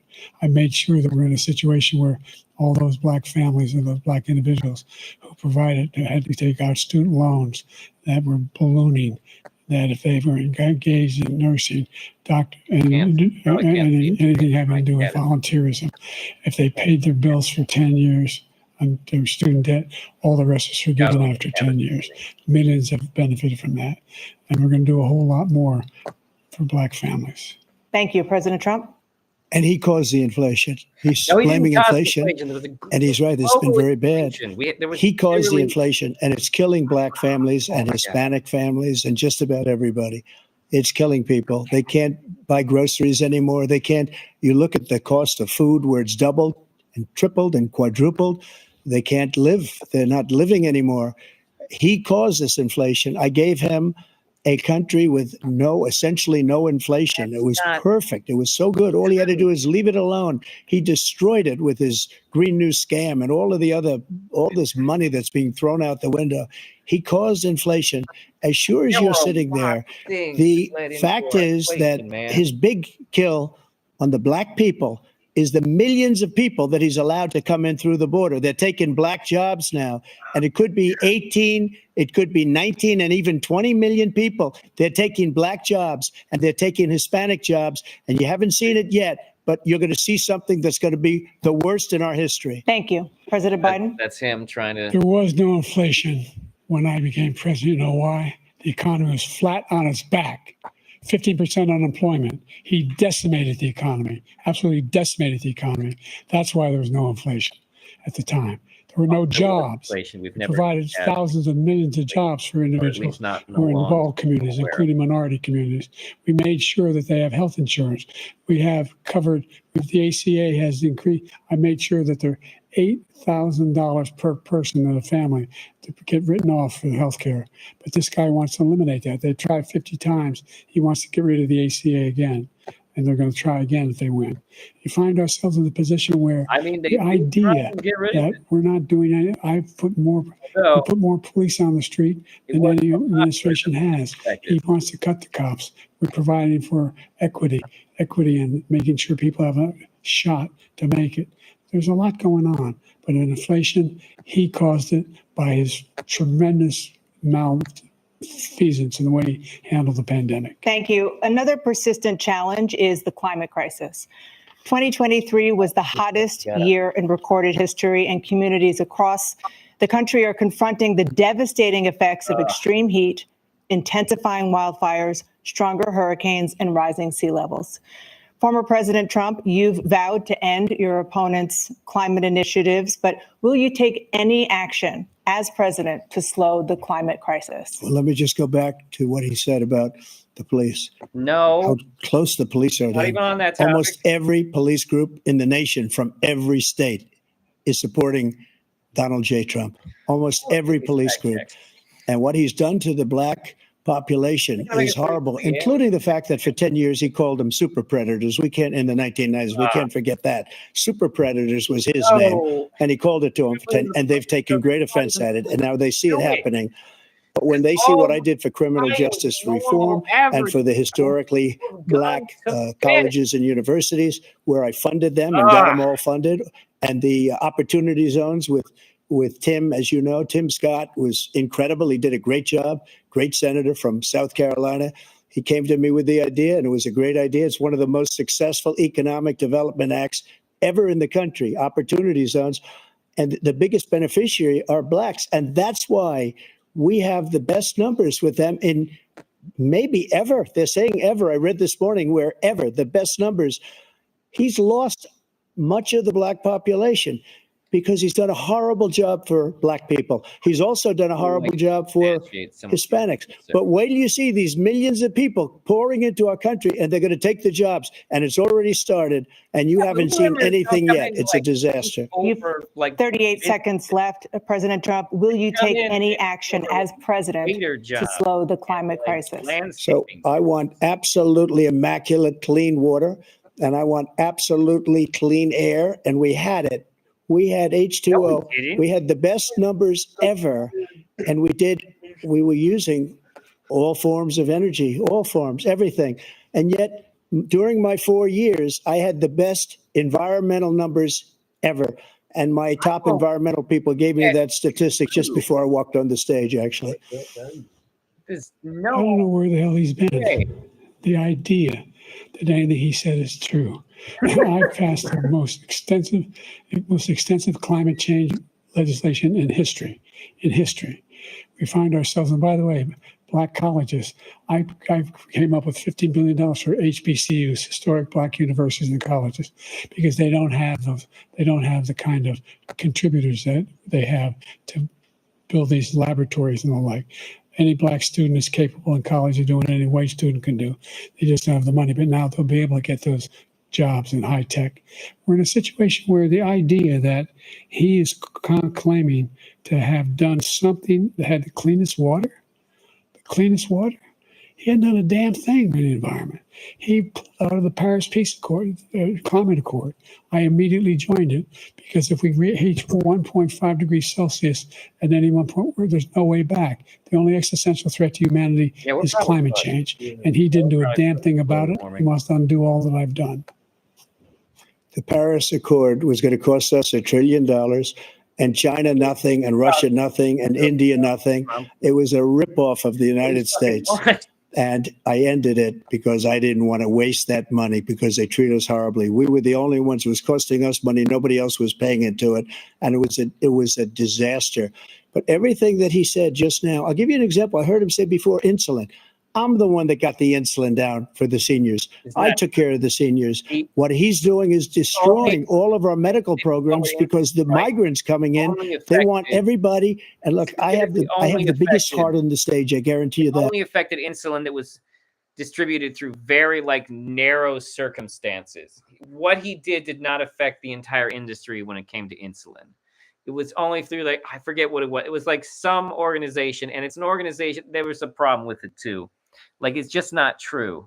And I want to take care of people, but we're destroying our country. They're taking over our schools, our hospitals, and they're going to be taking over Social Security. He is destroying Social Security, Medicare, and Medicaid.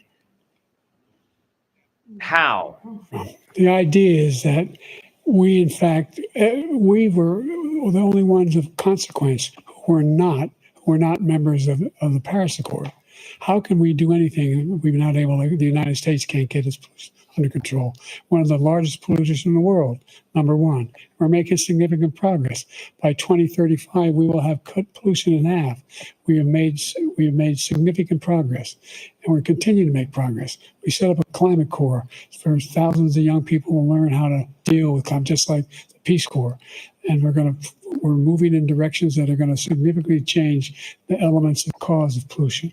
But the idea that he claims that he has the biggest heart up here and he's really concerned about pollution and about climate, I've not seen any indication of that.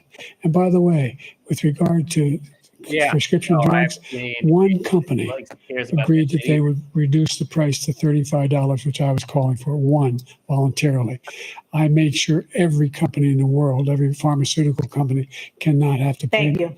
And by the way, so every day, millions of Americans struggle just to make ends meet. For many older Americans, Social Security provides a critical lifeline. President Biden, if nothing is done to Social Security, seniors will see their benefits cut in just over 10 years. Will you name tonight one specific step that you're willing to take to keep Social Security solvent? Yes, make the very wealthy begin to pay their fair share. Right now, everybody making under $170,000 pays 6% of their income, of their paycheck, every single time they get a paycheck from the time the first one they get when they're 18 years old. The idea that they're going to I'm proposing that everybody, the millionaires pay 1%. 1%. So no one I would not raise the cost of Social Security for anybody under $400,000. After that, I began to make the wealthy begin to pay their fair share by increasing from 1% beyond to be able to guarantee the program for life. Of the money. So you still have 82 seconds left. Are there any other measures that you think that would be able to help keep Social Security solvent, or is that one enough? Well, no, that one enough will keep it solvent. But the biggest thing we'll do if we defeat this man, because he wants to get rid of Social Security. He thinks there's plenty to cut in Social Security. He's wanting to cut Social Security and Medicare both times. Raising and if you look at the program put forward by the House Republican caucus that I believe supports, is in fact want to cut it as well. The idea that we don't need to protect our seniors is ridiculous. And by the way, the American public has greater health care coverage today than ever before. And on the ACA, as I said, but that's like we're in a circumstance where 400,000 people, 40 million people do not have insurance because they have a pre-existing condition. Only thing allows them to have that insurance is the fact that they, in fact, are part of the ACA. And by the way, the other thing is we're in a situation where we talk about education for Black communities. I've raised the amount of money for Pell Grants by another $8,000. So anybody making under $70,000 a year is going to be able to get $15,000 towards the tuition. He just doesn't know what he's talking about. Thank you, President Biden. President Trump. So I've dealt with politicians all my life. I've been on this side of the equation for the last 8 years. I've never seen anybody lie like this guy. He lies. I've never seen it. He could look you in the face. About so many other things too. And we mentioned the laptop. We mentioned Russia, Ukraine. Everything he does is a lie. It's misinformation and disinformation. The losers and suckers story that he made up is a total lie on the military. It's a disgrace. But Social Security, he's destroying it because millions of people are pouring into our country and they're putting them onto Social Security. They're putting them onto Medicare, Medicaid. They're putting them in our hospitals. They're taking the place of our citizens.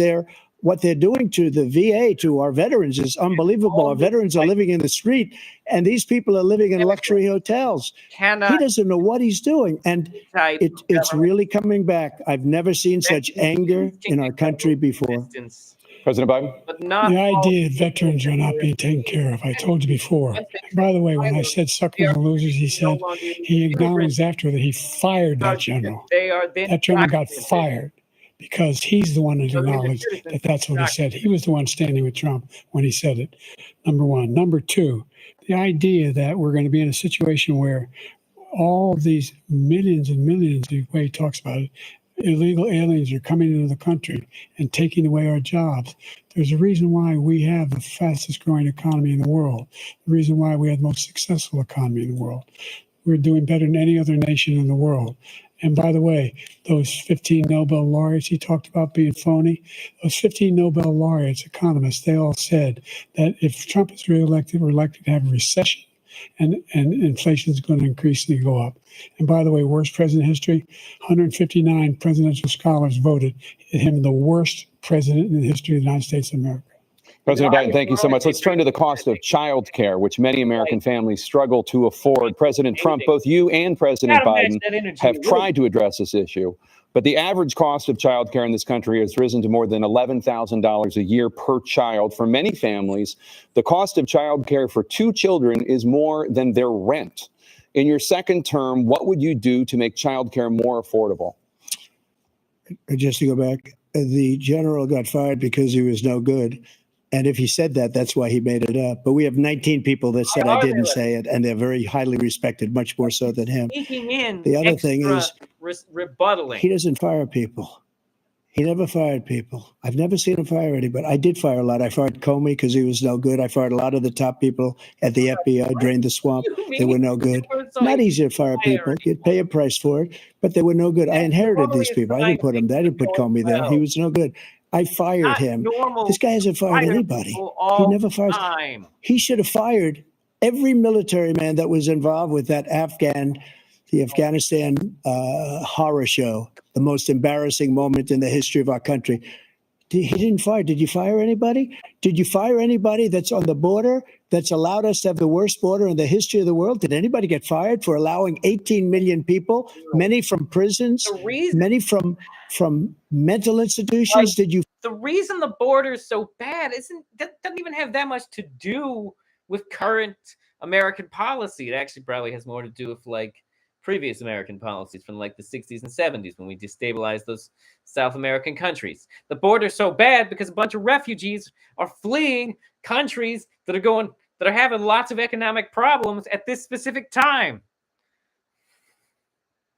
No matter which one of them is president, those people are still going to be fleeing Venezuela and other countries. Fire anybody that allowed our country to be destroyed? I'm kidding. Joe, our country is being destroyed as you and I sit up here and waste a lot of time on this debate. This shouldn't be a debate. He is the worst president. He just said about me because I said it. But look, he's the worst president in the history of our country. He's destroyed our country. Now all of a sudden he's trying to get a little tough on the border. He came out with a nothing deal, and it reduced it a little bit, like this much. It's insignificant. He wants open borders. He wants our country to either be destroyed or he wants to pick up those people as voters. And I don't think we just can't let it happen. If he wins this election, our country doesn't have a chance, not even a chance of coming out of this rut. We probably won't have a country left anymore. That's how bad it is. He is the worst in history by far. Thank you, President Trump. President Biden? We're the most admired country in the world. We're the United States of America. There's nothing beyond our capacity. We have the finest military in the history of the world, the finest in the history of the world. No one thinks we're weak. No one wants to screw around with us. Nobody. I mean, number one. Number two, the idea that we're talking about worst presidents. I wasn't joking. Look it up. Go online. 159 or 58, don't hold me the exact number, presidential historians. They've had meetings and they voted who's the worst president in American history. One through best to worst. They said he was the worst in all of American history. That's a fact. That's not conjecture. He can argue they're wrong, but that's what they voted. The idea that he is doing anything to deal with child care. He did for virtually nothing with child care. We should significantly increase the child care tax credit. We should significantly increase the availability of women and men or single parents to be able to go back to work. And we should encourage businesses to have. Thank you, President Biden. President Trump, the question was about what would you do to make child care more affordable, if you want to take a minute. Just so you understand, we have polling, we have other things that they rate him the worst because what he's done is so bad. And they rate me, I'll show you, I will show you. And they rate me one of the best, okay? And if I'm given another 4 years, I will be the best. I think I'll be the best. Nobody's ever created an economy like us. Nobody ever cut taxes like us. He's the only one I know. He wants to raise your taxes by 4 times. He wants to raise everybody's taxes by 4 times. He wants the Trump tax cuts to expire. So everybody, including the two of you, are going to pay 4 to 5 times. Nobody ever heard of this before. All my life, I'd grow up and I'd see politicians talking about cutting taxes. When we cut taxes, as I said, we did more business. Apple and all these companies, they were bringing money back into our country. The worst president in history by far, and everybody knows it. President Biden? Look, the fact of the matter is that he's dead wrong about, he's increased the tariff. He will increase the taxes on middle-class people. I said I'd never raise a tax on anybody making less than $400,000. I didn't. This tariff is 10% tariffs. Everything coming in the country, you know what the economists say? That's going to cost the average American $2,500 a year more because they're going to have to pay the difference in food and all the things that are important. Number two, he's in a situation where he talks about how he has not raised, he's somehow helped the middle class. Middle class have been devastated by you. Now you want a new tax cut of $5 trillion over the next 10 years, which is going to fundamentally bankrupt the country. You have the largest deficit of any president in American history, number one. Number two, you have not, in fact, made any contact, any progress with China. We are the lowest trade deficit with China since 2010. Thank you, President Biden. You lost. Thank you, President Biden. Let's discuss an epidemic impacting millions of Americans that both of you have made a top priority in your first term, the opioid crisis. And for both of you, the number of overdose deaths in this country has gone up. Under your term, it went up. Under your term, it has gone up. Former President Trump, despite the efforts that both of you have made, more than 100,000 Americans are dying from overdoses every year, primarily from fentanyl and other opioids. What will you do to help Americans right now in the throes of addiction who are struggling to get the treatment they need? To finish up, we now have the largest deficit in the history of our country under this guy. We have the largest deficit with China. He gets paid by China. He's a Manchurian candidate. He gets money from China. So I think he's afraid to deal with them or something. But do you notice he never took out my tariffs because we bring in so much money with the tariffs that I imposed on China. He never took them away. He can't because it's too much money. It's tremendous. And we saved our steel industries and there was more to come, but he hasn't done that. But he hasn't cut the tariffs because he can't, because it's too much money. But he's got the largest deficit in the history of our country, and he's got the worst situation with China. China's going to own us if you keep allowing them to do what they're doing to us as a country. They are killing us as a country, Joe, and you can't let that happen. You're destroying our country. Take the penguin and So, President Trump, you have 67 seconds left. The question was, what are you going to do to help Americans in the throes of addiction right now who are struggling to get the treatment they need? Jake, we were doing very well at addiction until the COVID came along. We had the 2.5, almost 3 years of like nobody's ever had before, any country in every way. And then we had to get tough. And it was the drugs pouring across the border it started to increase. We got great equipment. We bought the certain dog that's the most incredible thing that you've ever seen, the way they can spot it. We did a lot, and we were getting very low numbers, very, very low numbers. Then he came along. The numbers, have you seen the numbers now? It's not only the 18 million people that I believe is even low because the gotaways, they don't even talk about gotaways. But the numbers of the amount of drugs and human trafficking in women coming across our border, the worst thing I've ever seen. Oh my God! At numbers that nobody's ever seen under him because the border's so bad. Build the great. But the number of drugs coming across our border now is the largest we've ever had by far. President Trump, thank you. President Biden? Fentanyl and the byproducts of fentanyl went down for a while. And I wanted to make sure we use the machinery that can detect fentanyl, these big machines that roll over everything that comes across the border. And it costs a lot of money. That was part of this deal we put together, this bipartisan deal. More fentanyl machines, more be able to detect drugs, more numbers of agents, more numbers of all the people at the border. And when we had that deal done, he called his Republican colleagues, said, "Don't do it. It's going to hurt me politically." No, he never argued it's not a good bill. It's a really good bill. We need those machines. We need those machines. And we're coming down very hard in every country in Asia in terms of precursors for fentanyl. And Mexico is working with us to make sure they don't have the technology to be able to put it together. That's what we have to do. We need those machines. Thank you, President Biden. President Trump, and again, the question is about Americans in the throes of addiction right now, struggling to get the treatment they need. You need those Well, this does pertain to it. He ended Remain in Mexico. He ended catch and release. I made it catch and release in Mexico, not catch and release here. We had so many things that we had done, hard negotiations with Mexico, and I got it all for nothing. It's just like when you have a hostage, we always pay $6 billion for a hostage. Every time we say there's a hostage. Now we have a hostage, a Wall Street Journal reporter, I think a good guy, and he's over there because Putin is laughing at this guy, probably asking for billions of dollars for the reporter. I will have him out very quickly as soon as I take office. Before I take office, I said by literally as soon as I win the election, I will have that reporter out. He should have had him out a long time ago. But Putin's probably asking for billions and billions of dollars because this guy pays it every time. We had 2 cases where we paid $6 billion for 5 people. I got 58 people out and I paid essentially nothing. Thank you, President Trump. Dana? Let's turn to concerns that voters have about each of you. President Biden, you would be 86 at the end of your second term. How do you address concerns about your capability to handle the toughest job in the world well into your 80s? Well, first of all, I spent half my career being criticized being the youngest person in politics. I was the second youngest person ever elected to the United States Senate, and now I'm the oldest. This guy's 3 years younger and a lot less competent.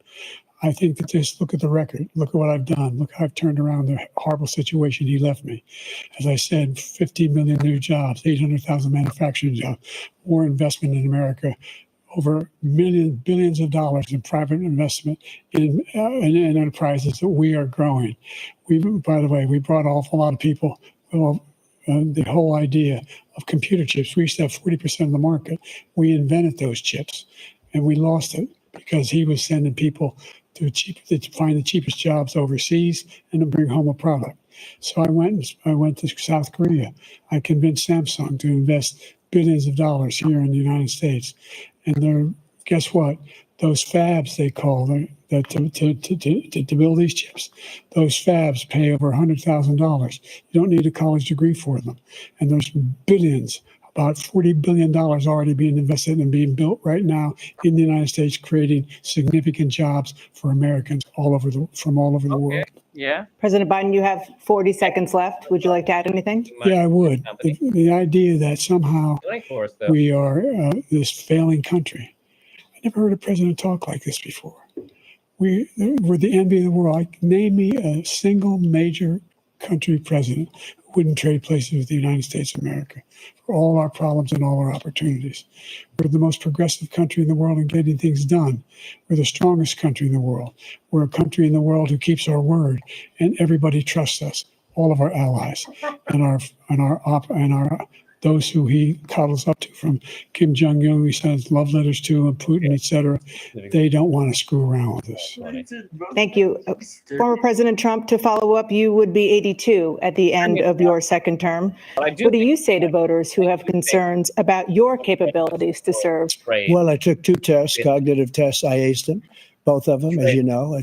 We made it public. He took none. I'd like to see him take one, just one, a real easy one. Like go through the first 5 questions. He couldn't do it. But I took 2 cognitive tests. I took physical exams every year. And, we knock on wood wherever we may have wood, that I'm in very good health. I just won 2 club championships, not even senior, 2 regular club championships. To do that, you have to be quite smart, and you have to be able to hit the ball a long way. And I do it. He doesn't do it. He can't hit a ball 50 yards. He challenged me to a golf match. He can't hit a ball 50 yards. I think I'm in very good shape. I feel that I'm as in good a shape as I was 25, 30 years ago. Actually, I'm probably a little bit lighter, but I'm in as good a shape as I was years ago. I feel very good. I feel the same. But I was willing to take a cognitive test. And you know what? If I didn't do well, I aced him. Dr. Ronnie Jackson, who's a great guy when he was White House doctor. And then I took another one, a similar one. And one of them said they've never seen anybody ace him. Thank you. President Biden? You can see he is 6'5" and only 223 pounds, or 235 pounds. Well, you said 6'4", 200. Well, anyway, that's it. Anyway, just take a look at what he says he is, and take a look at what he is. Look, I'd be happy to have a driving contest with him. The reason I got my handicap, which when I was vice president, down to a 6. But by the way, I told you before, I'm happy to play golf if you carry your own bag. Think you can do it? That's the biggest line. It's a 6 handicap of all. I was an 8 handicap. Yeah. 8. Never. But I have, how many? I've seen you swing. I know you swing. Okay, let's not act like children. President Trump, we're going to let's not act like children. to a specific concern that voters have about you. Will you pledge tonight that once all legal challenges have been exhausted, that you will accept the results of this election, regardless of who wins, and you will say right now that political violence in any form is unacceptable? Well, I shouldn't have to say that, but of course I believe that. It's totally unacceptable. And if you would see my statements that I made on Twitter at the time, and also my statement that I made in the Rose Garden, you would say it's one of the strongest statements you've ever seen. In addition to the speech I made in front of, I believe, the largest crowd I've ever spoken to. And I will tell you, nobody ever talks about that. They talk about a relatively small number of people that went to the Capitol and in many cases were ushered in by the police. And as Nancy Pelosi said, it was her responsibility, not mine. She said that loud and clear. But the answer is, if the election is fair, free, and I want that more than anybody. And I'll tell you something. Really dedicated. I wish he was a great president, because I wouldn't be here right now. I'd be at one of my many places enjoying myself. I wouldn't be under indictment because I wouldn't have been his political opponent, because he indicted me because I was his opponent. I wish he was a great president. I would rather have that. I wouldn't be here. I don't mind being here. But the only reason I'm here is he's so bad as a president that I'm going to make America great again. We're going to make America great again. We're a failing nation right now. We're a seriously failing nation. And we're a failing nation because of him. His policies are so bad. His military policies are insane. They're insane. These are wars that will never end with him. He will drive us into World War III, and we're closer to World War III than anybody can imagine. We are very, very close to World War III, and he's driving us there. And Kim Jong-un and President Xi of China, Kim Jong-un of North Korea, all of these, Putin, they don't respect him. They don't fear him. They have nothing going with this gentleman, and he's going to drive us into World War III. Yeah, but you want a World War III. Let him follow and win. And let this motherfucker also told Logan Paul that apparently, like, if Hillary Clinton had been president, we would have had a nuclear war with North Korea. But that's fucking impossible because North Korea didn't have fucking nuclear weapons then, and I don't even think they have them now. Yeah. They've been testing them for years. Putin said, "Do what you want, NATO. Just do what you want." Yeah. There's a thing called Article 5. An attack on one is an attack on all, and required response. The idea, I can't think of a single major leader in the world who wouldn't trade places with the job I've done and what they've done. Because we are a powerful nation. We have wonderful people. It's because of the people, not me. It's because of the American people. They're capable of anything, and they step up when they're needed. And right now, we're needed. We're needed to protect the world because our own safety is at stake. And again, you want to have a war, just let Putin go ahead and take Kyiv, make sure they move on, see what happens in Poland, Hungary, and other places along that border. Then you have a war. President Trump, as I come back to you for a follow-up, the question was, will you accept the results of this election, regardless of who wins? Just to finish what he said, if I might. No. Answer that fucking question. Russia, they took a lot of land from Bush. They took a lot of land from Obama and Biden. They took no land, nothing from Trump, nothing. He knew not to do it. He's not going to play games with me. He knew that. I got along with him very well. But wait, did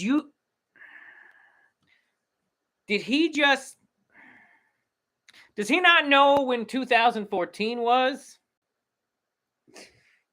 What does he mean that Putin took land when Bush was president? Yeah. Oh my God. But he knew not to play games. He took nothing from me.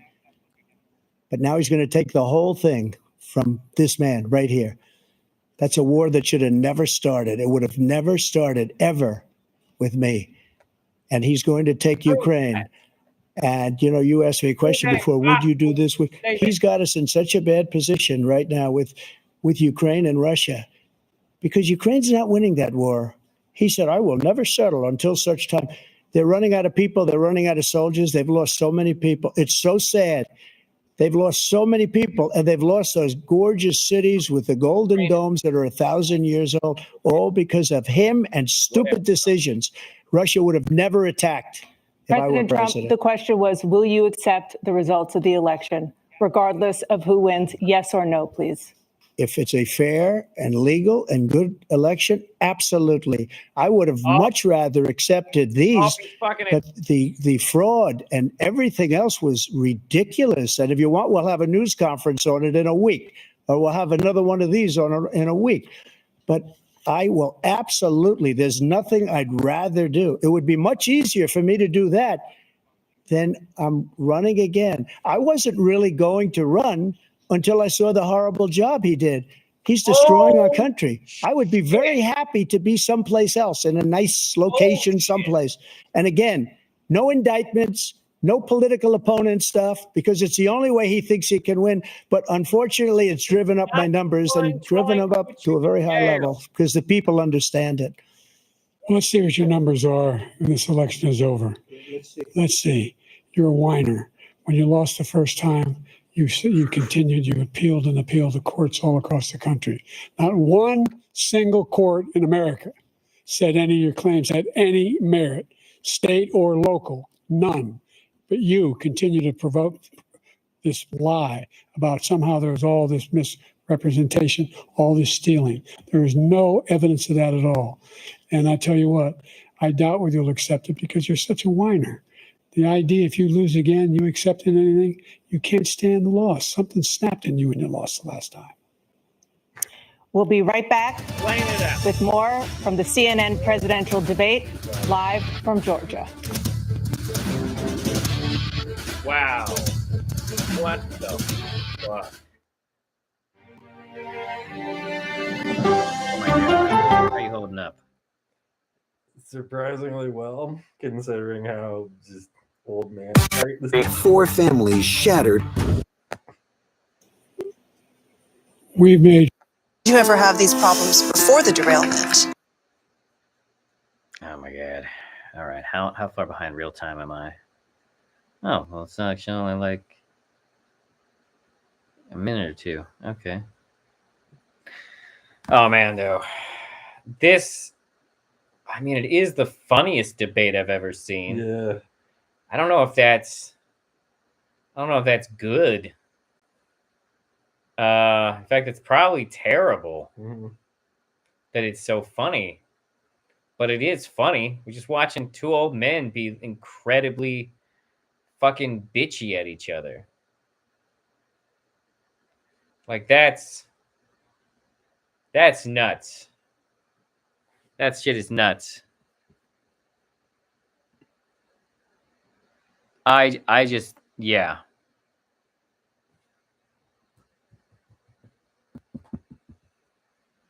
I don't even know, man.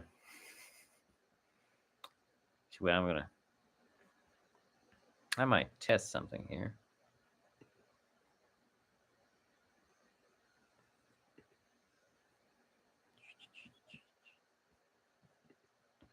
Did it? That's not how. Okay. Oh, I can just do that.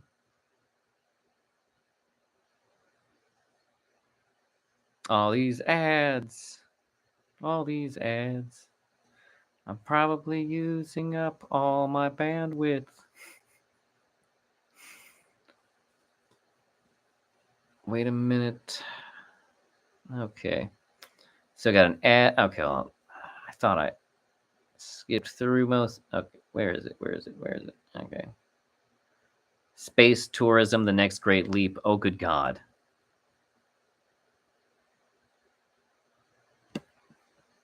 Nope, that's still not it. Okay.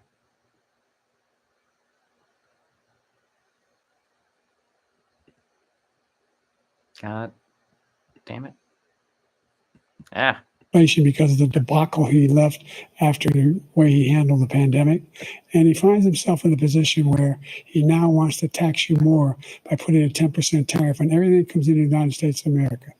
What I did, when, for example, he wants to get away with, get rid of the ability of Medicare to, for the ability for us to be able to negotiate drug prices with big pharma companies.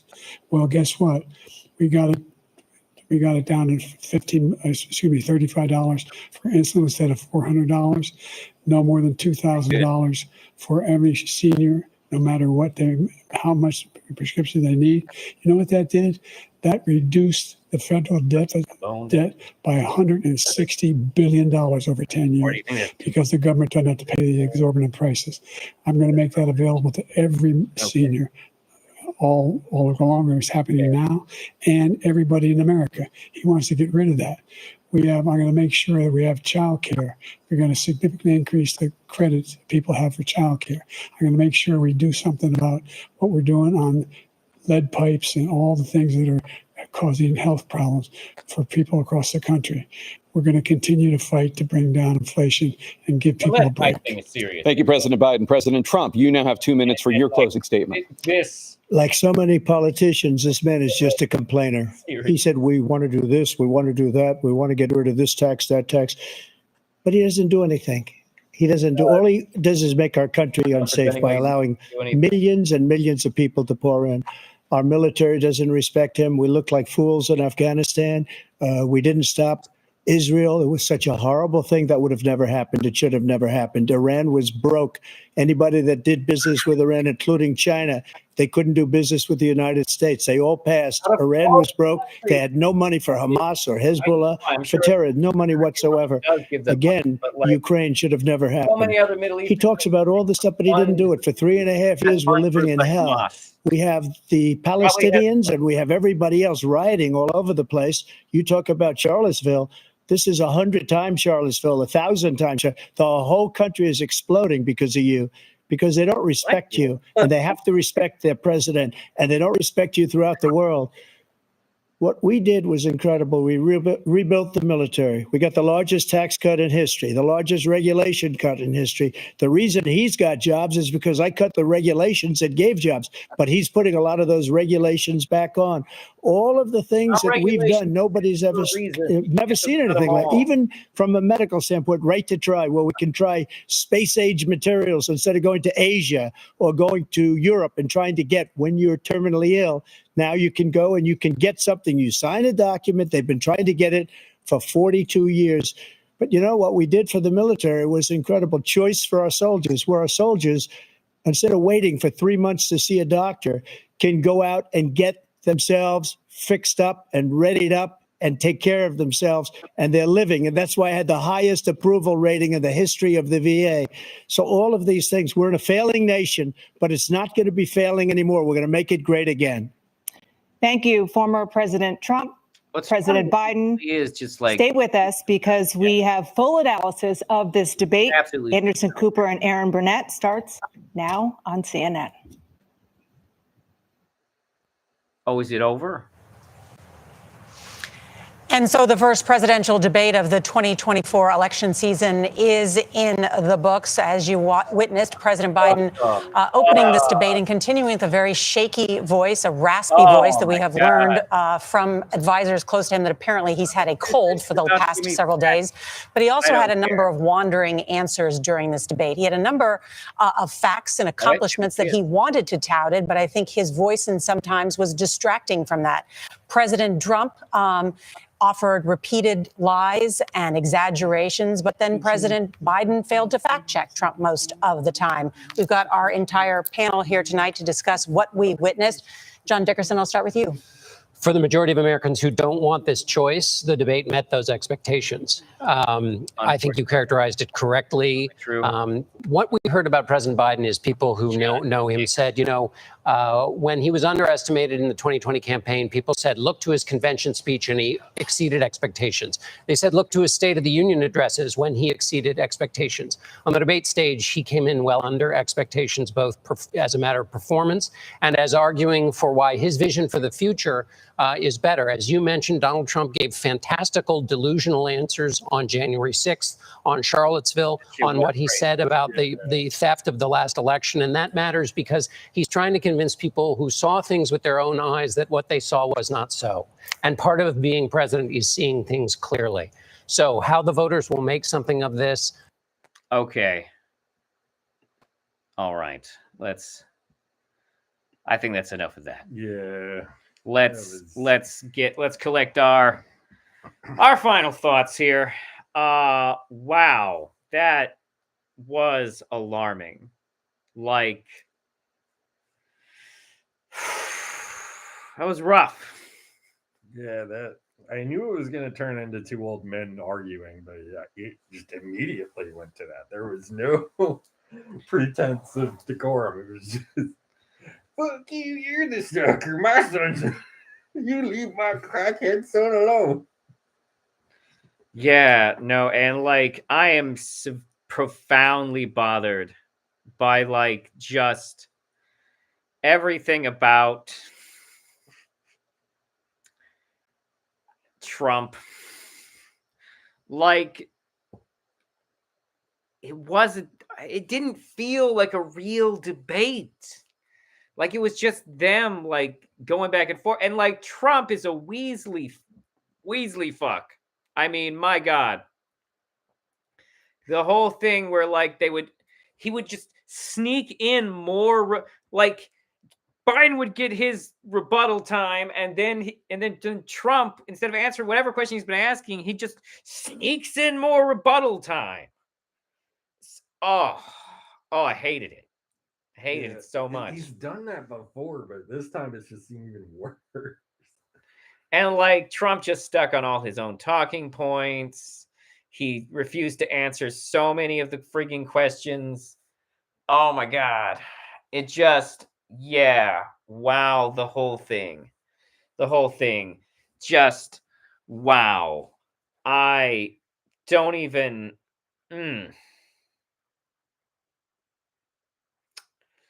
Yeah.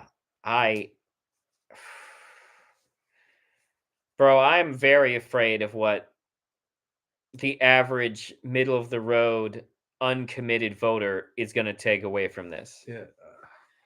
Like, I'm very concerned because those people are dumbasses who don't pay attention to politics and seem to do a lot of their politicking on vibes. And I do not care for that. I saw this clip of Shane Gillis talking to Louis C.K. about his real feelings on Donald Trump. And like, in all honesty, I'd seen a bunch of Shane Gillis clips, and I was like, okay, his stand-up's actually pretty funny. But when he started talking to Louis C.K., I was suddenly like, oh no, Shane Gillis is one of those like apolitical dumbasses who doesn't really understand politics whatsoever. Oh no. That's unfortunate. But that's like a lot of Americans. A lot of Americans don't really understand politics or what's going on. And I feel like Trump won the vibes debate, like in terms of someone who seemed slightly awake, because like Trump did come out very low energy, but like you could see when Trump would suddenly like it fed Trump to see Biden so tired. Like you could see, like there were moments where he like looked like he saw blood in the water when Trump would whenever like he would whenever fucking Biden would say something particularly egregiously stupid. Not really stupid, but just slip all over the place and like struggle to keep it coherent. You could see the blood. Trump could see the blood in the waters when those happen. You could see it like feeding Trump and giving him energy. And I didn't like that. Didn't like that at all. Very concerned. Because yeah, like undecided voters are some of the like dumbest people on the planet. I mean, honestly, like they are literally the second dumbest group of people after like hardcore MAGA people.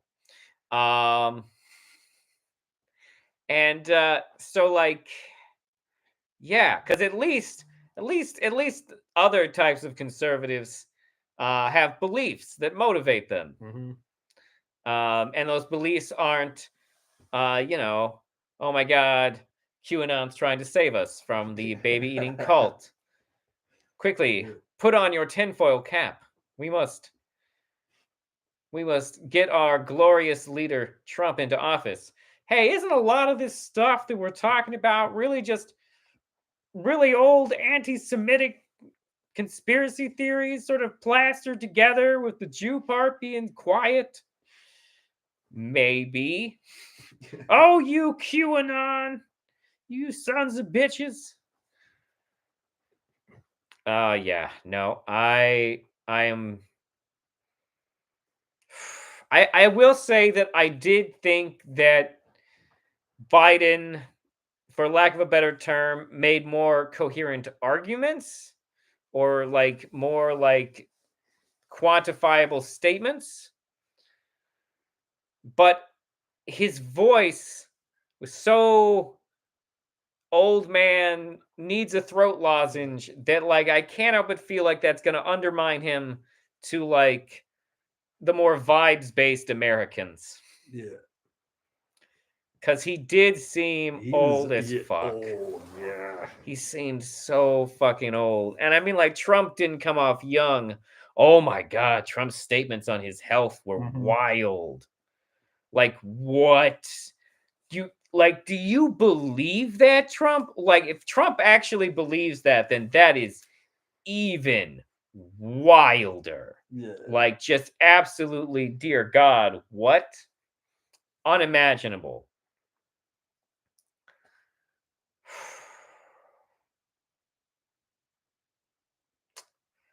Yeah, no, it's just two old men, just sort of like honestly, it might as well have broken out into like a slap fight. Yeah. They might as well have started slap fighting. Rochambeau, maybe. Yeah. No, the legs are the first thing to go. It would be a slap fight. Mm-hmm. No, I believe that Biden would make a fist. I don't know if Trump would probably put his thumb inside his fist and like break it. Because Trump has openly admitted to never fighting anyone. So I reacted to the Logan Paul interview with Donald Trump. Yeah, I watched that. Oh, you watched that Yeah. one? Oh boy. Yeah. Oh boy. Biden, please go on Logan Paul. I promise I'll react to it. All right, Gato, you got any other thoughts? Not really. I feel like I need to process it. It does seem like there's a lot to process. Yeah. It's alarming and strange and potentially deeply problematic for the future of America. I am concerned. But I guess I'm going to be going, and I'll probably be voting for Kamala Harris. Not happy about that, but I guess that's what I'm voting for. No. I'm sure Grandpa will get in a few more Christmases. Let's just hope that, now that there are actually people here for this, I will return to my statement. We are being given the options of voting between essentially that grandfather that all our moms keep assuring us only has so many Christmases left, so we have to be nice to them. And that racist uncle who has like a string of felonies and believes a bunch of weird conspiracy theories. Those are literally the options we're choosing between this year. And that's fucking sad. Very, very sad. But it is what it is. And if you think RFK can win, then you are you're nuts. Good luck with that. RFK doesn't know what a free market economy is. Get the fuck out of here. All right. Anyways, thank you for tuning in, those that did. This is like everything I do, an experiment to see if I can figure it out. But thank you for watching, those that did. And please feel free to leave any comments or likes or whatever for if you're watching this live or if you're watching it in the future. Oh God, let's see what that future is like. Yeah. All right. If you liked it, you can also check out this thing is also going to end up on the Spotify at some point. So feel free to follow me there. All right. If you want to contact the program, you can leave a comment or you can email me at rubenuncut@gmail.com. And yeah. All right. Time to say goodbye, Gato. Bye, everybody. Thank you for watching. Have a wonderful whatever, wherever, whoever you are.